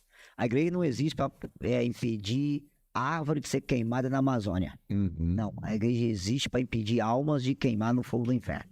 Isso mesmo. A igreja não é ONG de proteção de árvore, de arara azul, de animais, de bioma na Amazônia. Tem gente querendo fazer da igreja isso. A igreja existe para salvar as almas. É para arrancar as almas das garras de Satanás e conduzi-las ao céu. É a paixão pelas almas. Eu gosto muito do que o Fábio Lira da Canção Nova gosta de dizer. É ter paixão pelos perdidos sem perder o amor pelos achados. E... O Fábio Lira é top, né? Olha que Paixão maravilha. pelos perdidos sem perder o amor pelos achados. Coloca isso aí no comentário, essa frase maravilhosa. Paixão pelos perdidos, sem perder o amor pelos achados. Porque muitas vezes nós, que somos mais assim de caminhada, às vezes filhos, na história do filho pródigo, nós somos o filho mais velho, não sabemos acolher aqueles que estão chegando novos também. E aqueles que estão mais velhos, a gente às vezes passa um que benção, Que benção, é verdade, que benção. mas é irmão achado. Justamente. Temos que amar. E aí, Carlos, a gente tem que dizer o seguinte, cara. Hoje, eu vou pegar pra você pela minha diocese, que eu apanho muito da diocese, que a maioria dos padres não gosta de mim. Mas quando eu olho para trás hoje, o coordenador do meu grupo de oração converteu numa pregação minha. A antiga coordenadora diocesana, numa pregação minha. Coordenador de formação, numa pregação minha. Hoje eu olho para trás e vejo quantas pessoas estão na linha de frente, mas um dia escutou uma pregação minha e mudou de vida. Então, ou seja, o que acontece? Eu gosto sempre de falar o seguinte: vocês que são linha de frente de comunidade, é quem vai ver isso aqui. Aprenda uma coisa. Você quer converter 30 por 1? Prega o evangelho. 60 por 1, forme pregadores do evangelho. 100 por 1, forme formadores. Forme formadores. Formadores. Porque quando você vai multiplicando a graça, a igreja tem lugar para todo mundo. Qual é o mal hoje? O menino cai num grupo de oração. É batizado do Espírito. Levanta com o profeta no fogo. Sabe o que os dinossauros faz? Põe o menino no banco. O menino no banco. Porque o melhor local de você matar um profeta hoje é pôr ele no banco. Aí tá com aquele extintorzão, todo tamanho, para apagar o fogo. Porque na igreja tem o ministério do extintor. O Espírito Santo sopra o fogo, até umas velhas. Vou poder apagar o fogo. Fica na porta do céu. Não entra e não deixa ninguém entrar. Não faz, não deixa ninguém fazer. Não, discernimento. Isso é novo demais. Não é discernimento, é podamento. Não faz e não deixa quem Deus levantou fazer. E o que nós temos mais da nossa igreja? Assassino de profeta. Deus levanta o profeta e o profeta é assassinado dentro da própria igreja com a ideia de colocar no banco, discernimento, e mata a unção da pessoa. Por quê? Eu não faço, sou um pinguim gelado, uma geladeira espiritual e não aceito quem está chegando a fazer. Glória a Deus. Cara, isso é uma tristeza, meu irmão. É para o país inteiro, inclusive os coordenadores da renovação têm que saber disso, que o maior mal da renovação no Brasil é colocar gente imatura na linha de frente, de oração, de diocese, de coordenação, pessoas que ao invés de se levantar para evangelizar, levantam para perseguir outras pessoas, para matar a unção de outro, para caluniar outro, para proibir outro. Aí virou o que virou. Tem grupo de oração que tinha 500, que tem 15, tem 20. Por quê? Porque a unção foi embora. E aí, meu amigo, o povo vai aonde tem água para beber. Glória a Deus. Você perdeu a unção, acabou. E é por isso, Simplesmente isso aconteceu. e é por isso que nós temos aqui o nosso grupo de oração, que acontece hoje. Essa semana vai fazer, esse ano faz 30 anos, né?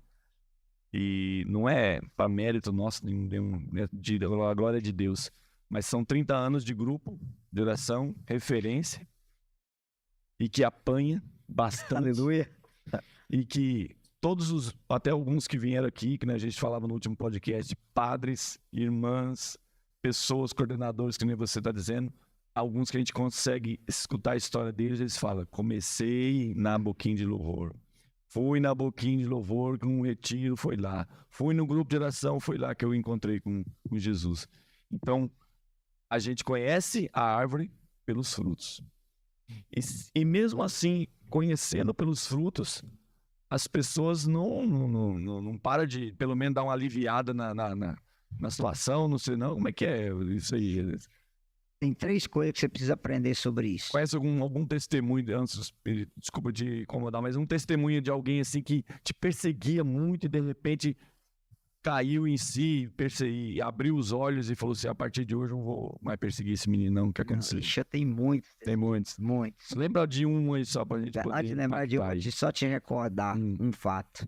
Jeremias 15:19, na tradução da CNBB, diz assim: se tu te converteres, eu te converterei e farei de ti uma muralha de bronze ante esse povo, e aqueles que te perseguem passarão para o seu lado. Olha o peso que isso tem. Aqueles que te perseguem passarão por seu lado. Esse que é o impacto dessa palavra. Então, o que acontece? Carlos, anota uma coisa. Primeiro, o caminho do céu é o caminho da perseguição. A perseguição é o maior sinal que você está no caminho certo. Eclesiástico 2:1, sentares para o serviço do Senhor, permanece firme na justiça do temor e prepara a sua alma para a provação. 2 Timóteo 3, versículo 12. Os que quiserem viver piedosamente em Jesus terão de sofrer perseguições. Atos 14:22. É necessário entrar no reino de Deus por meio de muitas perseguições. João 15:18. Se, pois, o mundo vos odeia, sabei que ele me odiou primeiro. Se odiaram a mim, hão de odiar também vós. Isso é regra. Glória a Deus. Isso é regra. E qual é a coisa bonita? Eu vou falar para você pela minha vida. Hoje, e assim, tem números que eu posso contar para você. Gente que descia o bambu, que me criticava, que batia, hoje me pede oração. Hoje me admira. Hoje escuta pregações minhas. Por quê? Porque foi percebendo, mas eu vou te falar um fato mais forte. Meus inícios de conversão, a minha paróquia mudou um padre para lá, que era o Cão Juan Manga. O padre chegou na hora da consagração e disse: olha, eu não quero ninguém de joelho diante de pão. Pão não é para ser adorado, pão é para ser comido. Então imagina. E eu era muito doido, a galera sentava na frente, pode mandar e vosso Espírito Santo vai meter o joelho no chão. Se vocês não levantam, eu não consagro. O menino do lado falou: dá licença, o joelho é meu, o joelho se eu quiser. Segundo, eu não estou de joelho diante do Senhor. Estou de joelho diante do Deus que desce do altar, do céu até o altar e se transforma em pão.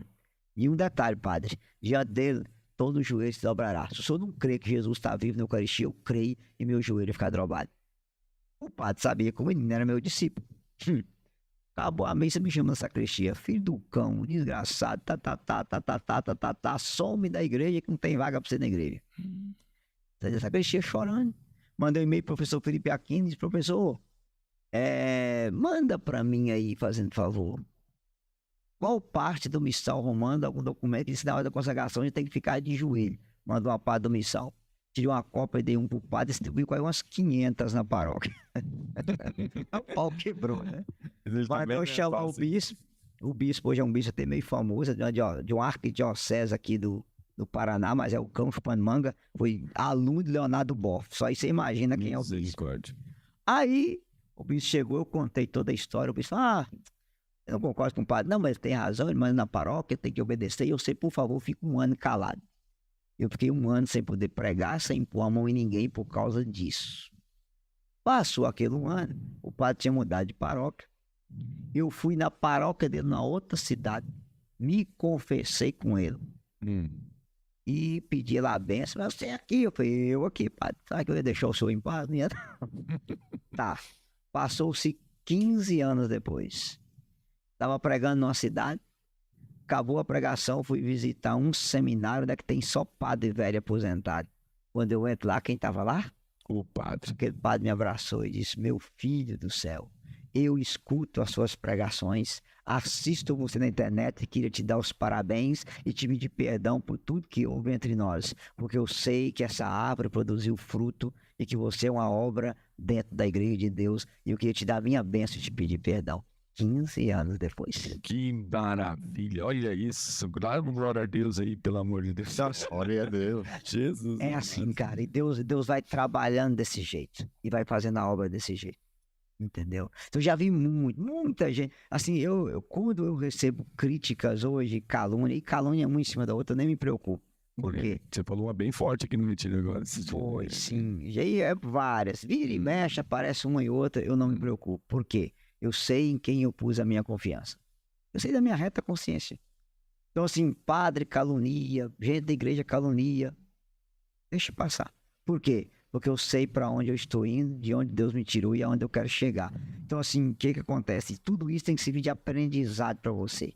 É o seu exercício de perdão, de paciência, de treinamento de santidade. E você vai crescendo. Então, assim, vocês estão sendo perseguidos, louvado seja Deus. Estão no caminho certo. Só se joga pedra em árvore Que dá fruto. Entendeu? Maravilha. Eu vi uma frase essa semana de um bispo falando assim, ele estava sendo entrevistado, na verdade. E perguntavam para ele assim, mas a igreja não precisa se modernizar, se atualizar à realidade agora da sociedade e liberar o casamento, isso, aquela coisa, entre um monte de coisa. E ele falou assim, olha, vamos dizer que a igreja tivesse esse poder, mas não tem. Porque a igreja não tem poder de mudar aquilo que é lei de Deus. Sim. Não tem poder. E vamos dizer então que acordasse uma manhã e tivesse o poder de fazer isso. A partir de agora, todo mundo pode fornicar antes do casamento, pode casar com quem quiser, a igreja pode fazer do que quiser da igreja, pode fazer um monte de coisa. Pode colocar as pessoas para poder falar. E ele foi falando todas as coisas que a gente vê hoje em dia. E aí ele falou assim, qual seria a diferença da igreja para o mundo? Nenhuma. Então a igreja não precisaria ter existido. Se a igreja existe, é para ser diferente, é para mostrar que existe uma forma diferente de viver. E uma forma diferente de viver que liberta, que cura, que transforma, que deixa feliz. Quantas pessoas vêm testemunhar para a gente depois no Retiro? Olha, eu tinha que sair para jantar, tinha que ter muita gente em casa, festa, bebidas, uma coisa, porque eu não conseguia ser feliz mesmo assim. Hoje eu estou tranquilo na minha casa, não preciso ir sair para lugar nenhum. Por quê? Porque eu encontrei a verdadeira felicidade, a paz na minha família, a paz entre o casal. Esse é o verdadeiro tesouro que a gente tem para oferecer quando a gente leva no Retiro desse. Aproveitar que a gente já está caminhando para o fim, eu quero deixar 3 recados importantes sobre isso que você tocou. Número 1. A porta não passou por reforma. Não. A porta continua estreita. Jesus não enlargueceu a porta. Ela permanece estreita. Isso é Mateus 7,14, Lucas 13,22. Esforçai-vos em entrar pela porta estreita, porque muitos tentarão e não conseguirão. Jesus não vai enlarguecer a porta para ninguém passar. A porta vai continuar estreita. Ponto final e acabou. Número 2. Não é a igreja que tem que mudar o evangelho para agradar a minha vida. Eu tenho que mudar a minha vida para agradar o evangelho de Jesus. Isso mesmo. Não é a igreja que tem que mudar o evangelho para agradar as pessoas homossexuais. Elas que têm que mudar de vida para agradar Jesus. Ah, eu não quero. Fica tranquilo. O inferno te espera. Simplesmente isso. As pessoas têm que saber que a prática homem com homem, mulher com mulher, é uma prática pecaminosa que Deus abomina e que conduz a alma para o inferno. Você quer ir para o inferno, meu filho? Vai. Só que não queira que a igreja aprove o seu pecado. Exatamente. Porque aí vem a terceira coisa que eu ia falar. Jesus Cristo não veio pregar o evangelho da inclusão. Ele veio pregar o evangelho da conversão. Mudança de vida. Mudar de vida. Não há um pecador que encontrou com Jesus e ficou no pecado. Todos abandonaram. Ele encontrou uma prostituta, Maria Madalena. Hoje ela é Santa Maria Madalena. Sim. Ele encontrou um ladrão, Mateus. Hoje é São Mateus. Não há um pecador que encontrou Cristo e permaneceu no pecado. Porque tem uma galera, mas Jesus andava com os pecadores para converter. Não para deixar seu pecado. Entendeu? Não me vem colocar na boca de Jesus coisa que ele nunca disse. Então, outra coisa importante saber, que eu gosto sempre de dizer, que tem uma frasinha vagabunda que eles usam por aí, igreja não é tribunal pra você apontar o dedo, igreja é hospital para acolher a todos, a todas e a todos. Aham. A igreja é o hospital. Você entrar doente e sair curado. E não igualzinho você entrou. A igreja é o hospital que o cara entra na cachaça e sai embriagado do Espírito Santo. O cara entra na prática homossexual e sai de lá vivendo a castidade liberto. O cara entra na fornicação e larga a fornicação. Entra com a amante e volta para a esposa e larga a amante. Entra como ladrão desonesto e sai de lá na honestidade. Entra escravo da pornografia e sai de lá liberto. Entra escravo das orgias e sai livre. Igreja não é um hospital que você entra doente e sai doente, não. Ela é hospital para você entrar doente e sair curado. Ah, mas diz o Papa Francisco que a porta da igreja está aberta para todos. Sim, a porta está aberta para todos, todos e até para os todos. Mas está aberta para quem? A porta que está aberta é a porta da conversão. Da conversão. Não é quem vai mudar o evangelho para te agradar. É você que vai mudar a sua vida para agradar o evangelho de Cristo. Isso. E aqui eu já vou falar bem claro para quem não gostar, azar. Mas eu tenho que dizer, se você quiser vir para a igreja para mudar a doutrina dela, pode ficar no mundo. Porque a igreja não tem obrigação nenhuma de mudar o evangelho para estar agradando as pessoas. Nenhuma. E Jesus não vai fazer isso. Não vai. Porque a porta vai continuar estreita até o fim dos tempos. Se não quiser, fica tranquilo. Espaçosa e larga é a porta que conduz à perdição. A porta da balada, da cachaçada, do cigarro, da droga, do homossexualismo, do lesbianismo, da orgia, do sexo com animais, tudo tá aberto. Dos motel, tudo tá aberto. Vai sem Deus pro colo do capeta por toda a eternidade. Deus não tem obrigação nenhuma de te obrigar a ir pro céu. Você é livre. Agora, pelo amor de Deus, a igreja não tem obrigação de mudar o evangelho para me agradar e agradar você. Eu e você vamos mudar a nossa vida para agradar o evangelho de Jesus. Hein? Não é o amor de Deus que precisa mudar, mas o meu amor por Deus é que precisa mudar. Pronto. E aí eu vou falar uma coisa mais pesada. O Dom Terra dizia, pior do que uma igreja vazia é uma igreja cheia de gente vazia. E aí eu quero indicar aqui também esse livro aqui, ó. Ah, meu Deus. As Sete Mentiras da Teologia da Libertação. Teologia da Libertação. Não coloquei teologia que nos padres mata eu. Isso, tá aqui, ó. As 7 mentiras da libertação, da teologia da libertação. Vou resumir para vocês 7 mentiras. A primeira mentira, negar a salvação só por Jesus. Jesus agora é uma possibilidade de salvação. Como diz o... Misericórdia. Ia falar o nome, deixa pra lá. Então, assim, o que acontece? As pessoas acham que quer comparar Jesus com Maomé, Jesus com Buda, com Tranca-Rua, com os orixá, com os Exu. Ele é só uma possibilidade, cara. Ele não é o único salvador mais, não. Ele está sendo pregado. Então, o Espírito Santo sopra no terreiro, sopra na Umbanda, sopra na Quimbanda, sopra não sei aonde. É o mesmo Deus, é desse jeito. É a diversidade religiosa, a pluralidade, é o discurso que você escuta. Não. Então eu sempre falo para as pessoas, ó, Atos 4,12, em nenhum outro há salvação. João 14,6, ninguém vem ao Pai senão por mim. Isso é indiscutível. Nenhum Tranca-Rua, nenhum orixá, nenhum Exu, nem Maomé, nem Buda, ninguém salva. Só Jesus é o Salvador, porque ele não é o homem que quis ser Deus. Ele é o Deus que quis ser homem, que desceu do céu e veio buscar a humanidade. Tá com medo de pregar isso. A segunda mentira, negar a existência do inferno. Se o inferno existe, ele está vazio pela misericórdia. Está cansado de ouvir isso aí, entendeu? Já ouvi isso. O inferno existe, ele não está vazio, ele está mais lotado que você pensa. Vou te dar 3 casos que estão no inferno. A primeira pessoa que está no inferno é Judas Iscariote. Está sentado no colo do cão, porque não se arrependeu. Ricardo falando sobre isso. Segundo cara que está no inferno, o bandido do lado esquerdo, que morreu do lado de Jesus, mas morreu sem arrependimento. Quando você acha que ele foi? O bandido da esquerda. Bandido da esquerda. Ele com certeza está no inferno. E é da esquerda. Tá? Olha aí. O da direita se salvou, o da esquerda se lascou. Glória a Deus. No conflito como ele fica, né? Tanto que Jesus, quando vier fazer um julgamento, colocará os salvos à direita e os condenados aonde? Misericórdia. E você tá me ofendendo, companheiro. Bem. Aí tá, outra coisa. São Francisco Jerônimo. Tava pregando numa rua de Lisboa, só para as prostitutas e as quengas, tudo se convertendo. E havia uma cafetona lá, chefona. padre desgraçado, isso é quem? Tu tá acabando minha freguesia, miserável. Ele apontou o dedo pra ela e disse, Catarina, eu vou voltar daqui a 8 dias e eu vou te perguntar onde é que você tá. 8 dias depois, ele volta lá pra pregar, tava uma muvuca na rua. O que que era muvuca? Catarina tinha morrido. E a casa das quengas tava, ó. Ele pediu licença, entrou e bateu no caixão. Catarina, levanta e diga onde você está.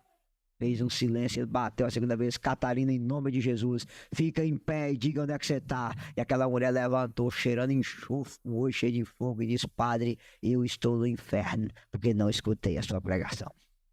Glória a Deus. Olha aí que maravilha. Ô, cara, eu vou dizer uma coisa pra você, não precisa nem ser de táxi, não. Fala que foi o pregador Eusuato que falou. Quando você escutar um padre, um teólogo, um diácono ou um bispo falando que o inferno não existe, pasme, tem rabo preso. Porque a vida que eles andam levando é melhor falar que o inferno não existe, que se existir já estão lá. É Então, verdade. primeiro a entrar. Melhor negar. É melhor negar, porque Tem um livro maravilhoso que é O Pequeno Número dos que se Salvam. São Leonardo de Porto Maurício. 150 mil pessoas que morreram no mesmo dia, 2 foram pro céu, 3 pro purgatório, o resto tudo pros quintos dos infernos. Então, quem tem uma vida perdida, é melhor falar que o inferno não existe mesmo, porque se existir, estão lá. Terceira mentira, negar o pecado mortal. Agora é, ó, só love, só love, só love, só love. Nada mais é pecado se te faz feliz, se é feito com amor. Então, homem com homem, mulher com mulher, adultério, fornicação. Se tem amor, ó, nada mais é pecado. Júlio Lancelotti que me diga aquelas vagabundagens que ele anda fazendo lá em São Paulo. Quarta mentira, separar o amor da verdade e a justiça da misericórdia. Eu quero um Deus amor, mas não quero um Deus verdade. Quero um Deus misericórdia, mas não quero um Deus justo. Percebe? O Jesus que morreu na cruz como seu advogado, um dia ele vai ser o seu juiz. Vai. De adivinha, julgar os vivos e os mortos. Quinta mentira, tirar o valor da Eucaristia. Todos podem comungar. A Eucaristia para todos, para todos. Já ouviu isso? Já. Todos os pecadores. Jesus não veio pro santo. A gente não pode domesticar Deus. Frei Gilvando era um dos pregos na internet. Eu aqui mesmo eu vi um padre dando Ué. Eucaristia pra um monte de gente que era da Segunda União. Pode falar de você? De uma vez É só. aquela questão, você está dando a própria condenação da pessoa. Para parágrafo 1415 desse catecismo aqui, ó. Diz que a Eucaristia é para todos que estão em estado de graça. Amizade com Quem Deus. está em pecado mortal, se comungar, comunga a própria condenação. Então é profanar o mistério da Eucaristia. A sexta mentira, negar os milagres de Jesus. Jesus não multiplicou pão, ali é o milagre da partilha. Ixi. Jesus não curou o leproso, ele inseriu na sociedade, eram os desprezados da época. Jesus não expulsou o demônio, aquilo era uma doença, era uma forma de expressar o mal, tá vendo? Está sendo ensinado no meio de nós. Não houve a abertura do mar vermelho, Não, foi linguagem figurada, metafórica. Não houve a Arca de Noé. Não, é mesmo. No reunião, o padre falou assim, não, esse milagre do pão, ele colocou todo mundo de 50 em 50 na relva lá e foram partilhando o pão que cada um tinha e deu para todo mundo. Consegue imaginar? Tirando Aonde a o diabo graça, chega? tirando o Não, poder de Deus. negando a divindade de Negando a Jesus. divindade. Que Jesus fez milagre porque ele é Deus. Do Sim. nada ele faz tudo. Sim. Está negando a divindade de Jesus. Meu Olha a Deus. gravidade disso. Hoje, no meio desses caras, o cabra mais lido no meio deles chama-se André Torres Queiruga. Você chega nessas livrarinhas igual Paulos, Paulinas, Avós, esses trem aí que só tem merda. Tá lá, repensar a graça, repensar a ressurreição, repensar a igreja. E o André Torres Queiruga fala, se eu encontrar a ossada de Jesus, eu creio na ressurreição. Porque não é Cristo que ressuscitou, é a causa dele que está ressuscitada no meio de nós. Você acredita num negócio desse? Aí sabe quem fez um doutorado, né? André Torres Queiruga? O senhor Padre Feste de Mello. O cara que anda dançando piscirico do Luciano Huck.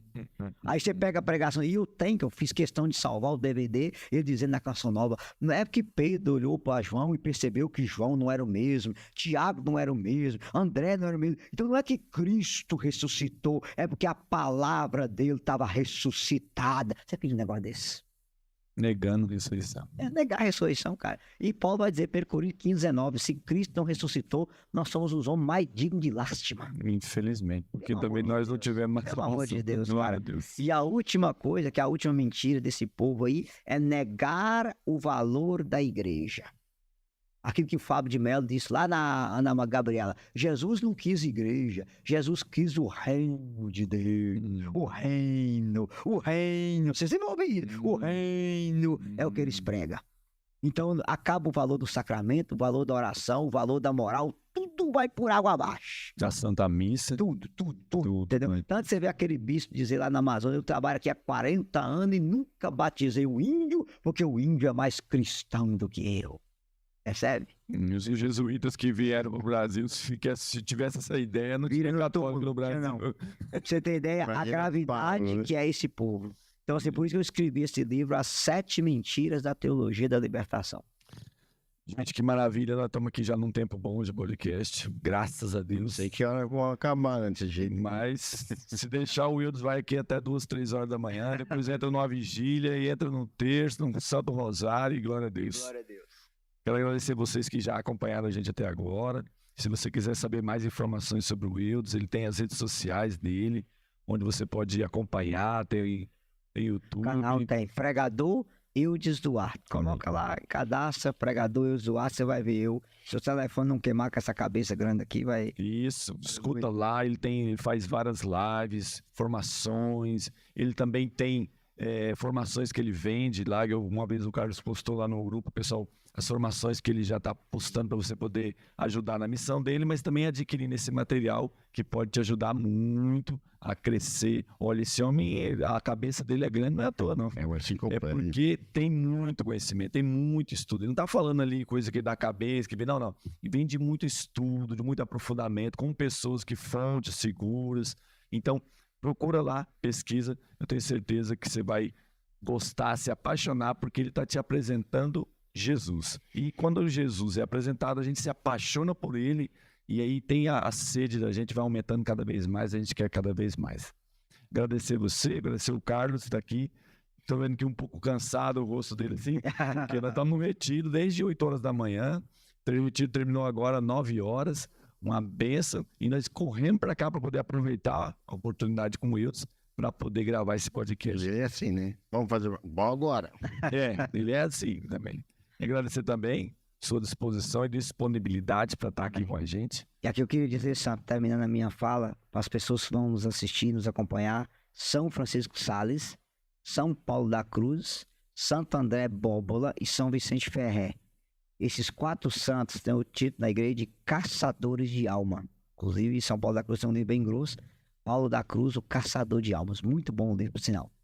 Mas eu queria citar só São Francisco Xavier, porque ele batizou 2 milhões de pessoas adultas. E ele escutava as almas clamando que ele pregasse o evangelho para elas. E um dia, indo para o sentido do Japão, ele passou numa ilha e um capitão do navio conheceu ele da época da universidade. Ele disse: padre, o que fez o senhor largar uma faculdade, uma carreira, para estar dentro do navio com o pé no chão, vestido dessas roupas? Ele virou para o capitão e disse: meu filho, se eu dissesse para você que aquela ilha ali, deserta, tem um tesouro, você faria o quê? Ele disse: padre, se eu falar uma coisa dessa comigo, eu pego meu barquinho, vou para lá, enquanto eu não achar, eu não volto. Ele falou: pois é, meu filho. Você falar comigo que aquela ilha deserta tem uma alma, eu atravesso esse mar a nado e vou lá pregar o evangelho para uma alma, porque uma alma vale mais do que todos os tesouros da face da terra. Porque cada alma custou a última gota do sangue de nosso Senhor Jesus Cristo. Maravilha. E por isso que nós nunca podemos cansar. A alma de um macumbeiro, a alma de um espírita, a alma de um maçom, a alma de um muçulmano, a alma de um budista, a alma de um ateu, a alma de um índio, custou a última gota do sangue de Jesus. Nós temos que ficar o tempo todo orando por essas pessoas, pedindo que elas abram o coração, tiver a oportunidade de pregar o evangelho para elas, porque Jesus fala lá em João 6,37, eu desci do céu não para fazer a minha vontade, mas para fazer a vontade daquele que me enviou. E a vontade daquele que me enviou é que eu não perca nenhum daqueles que ele me deu. Jesus não quer perder ninguém, não quer perder você que está nos acompanhando agora, que você vale a última gota do sangue de Jesus. Abra seu coração, que Jesus quer salvar todos nós. Amém. E aí, então, a justificativa da gente ter aqui um podcast que nasceu do coração do Carlos e que você possa também colaborar. Tem um QR Code aqui do lado. A gente pede, não peça para mim, peça para que a evangelização alcance cada vez mais.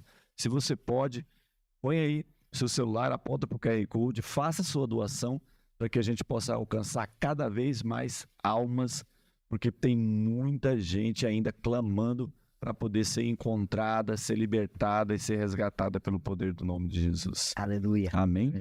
O que a gente pede, né, colaboração, se for bom para você, ajude, né? Porque tantas pessoas que possam ver, ouvir e ser tocado, mas tudo precisa de Precisa recurso. alcançar. Então, a gente pede também para isso. Então, agradeço também a Eudes pela sua disposição, pela sua dedicação para a igreja, né? É um bem a igreja. E aguenta firme, Aleluia. aguenta. Aleluia. Importante é a gente saber onde que a gente quer chegar, né? Da onde a gente veio, a gente já sabe. Não quer voltar. Não, misericórdia. Destino é o céu. Como a gente sempre pede aqui para os nossos convidados, que eles possam fazer uma oração por toda a nossa equipe, por esse podcast e por cada um de nós que nos assiste. Assim, você reza por nós e a gente agradece também na oração. Em nome do Pai, do Filho e do Espírito Santo. Amém. Pai Santo, Pai querido, Pai amado, eu te apresento as pessoas que trabalham nesse podcast e cada alma que está nos assistindo agora. Que o Senhor possa colocar São Miguel, São Gabriel e São Rafael para visitar cada coração ferido, machucado, angustiado. Essa pessoa que talvez está pensando em tirar a própria vida, que desanimou, que já pediu a morte, que se abateu, visita ela agora, Jesus. Erga sua mão santa, curadora, milagrosa sobre os que têm câncer, depressão, pânico, ansiedade, sobre aqueles que perderam o gosto pela vida, sobre os desempregados, sobre aqueles que estão prostrados, abatidos, caídos. Liberta, Jesus. Cura agora. Quebra toda maldição, toda ação de Satanás, toda opressão do mal na mente dessas pessoas agora. Jesus, eu quero a ousadia de te pedir que toda pessoa que assistir isso aqui seja tocado pela sua graça, visitado pela sua misericórdia, que todas as maldições sejam quebradas e que essas pessoas sejam batizadas no Espírito Santo, Jesus. Que aonde elas estiverem, a unção do Espírito Santo repouse da cabeça à planta dos pés, que elas recebam fogo abrasador na alma delas agora. Eu te peço pela intercessão da Virgem Maria, arranca das trevas para a luz todos os seus filhos nessa hora, Jesus. Que pela intercessão de Nossa Senhora, todo o mal caia por terra e que essa igreja, que esse comunidade Boquinha de Louvor, que esse podcast seja abençoado. No nome do Pai, do Filho e do Espírito Santo.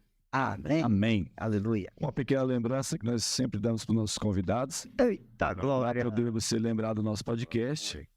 Comunidade Boquinha de Louvor, pô. Isso. Aralabachuricanda, aleluia. Aleluia. São sacramentais de água benta e também sal exorcizado. Já bento para você poder usar também nas suas orações. Tá Vai no bom? avião quando eu estiver indo embora. Converte esse piloto, Jesus. Glória a Deus. Glória a Deus. Agradecer mais uma vez a você. Lembrando do QR Code para você fazer a doação. Lá aqui embaixo vai estar na descrição os links para você poder acompanhar as nossas redes sociais. Também os livros aqui, nós vamos colocar os links das redes sociais também do Eudes, para que você possa adquirir todo o material de evangelização que ele oferece. E agradecer a Deus por essa oportunidade. Deus abençoe, um forte abraço e até mais. Aleluia.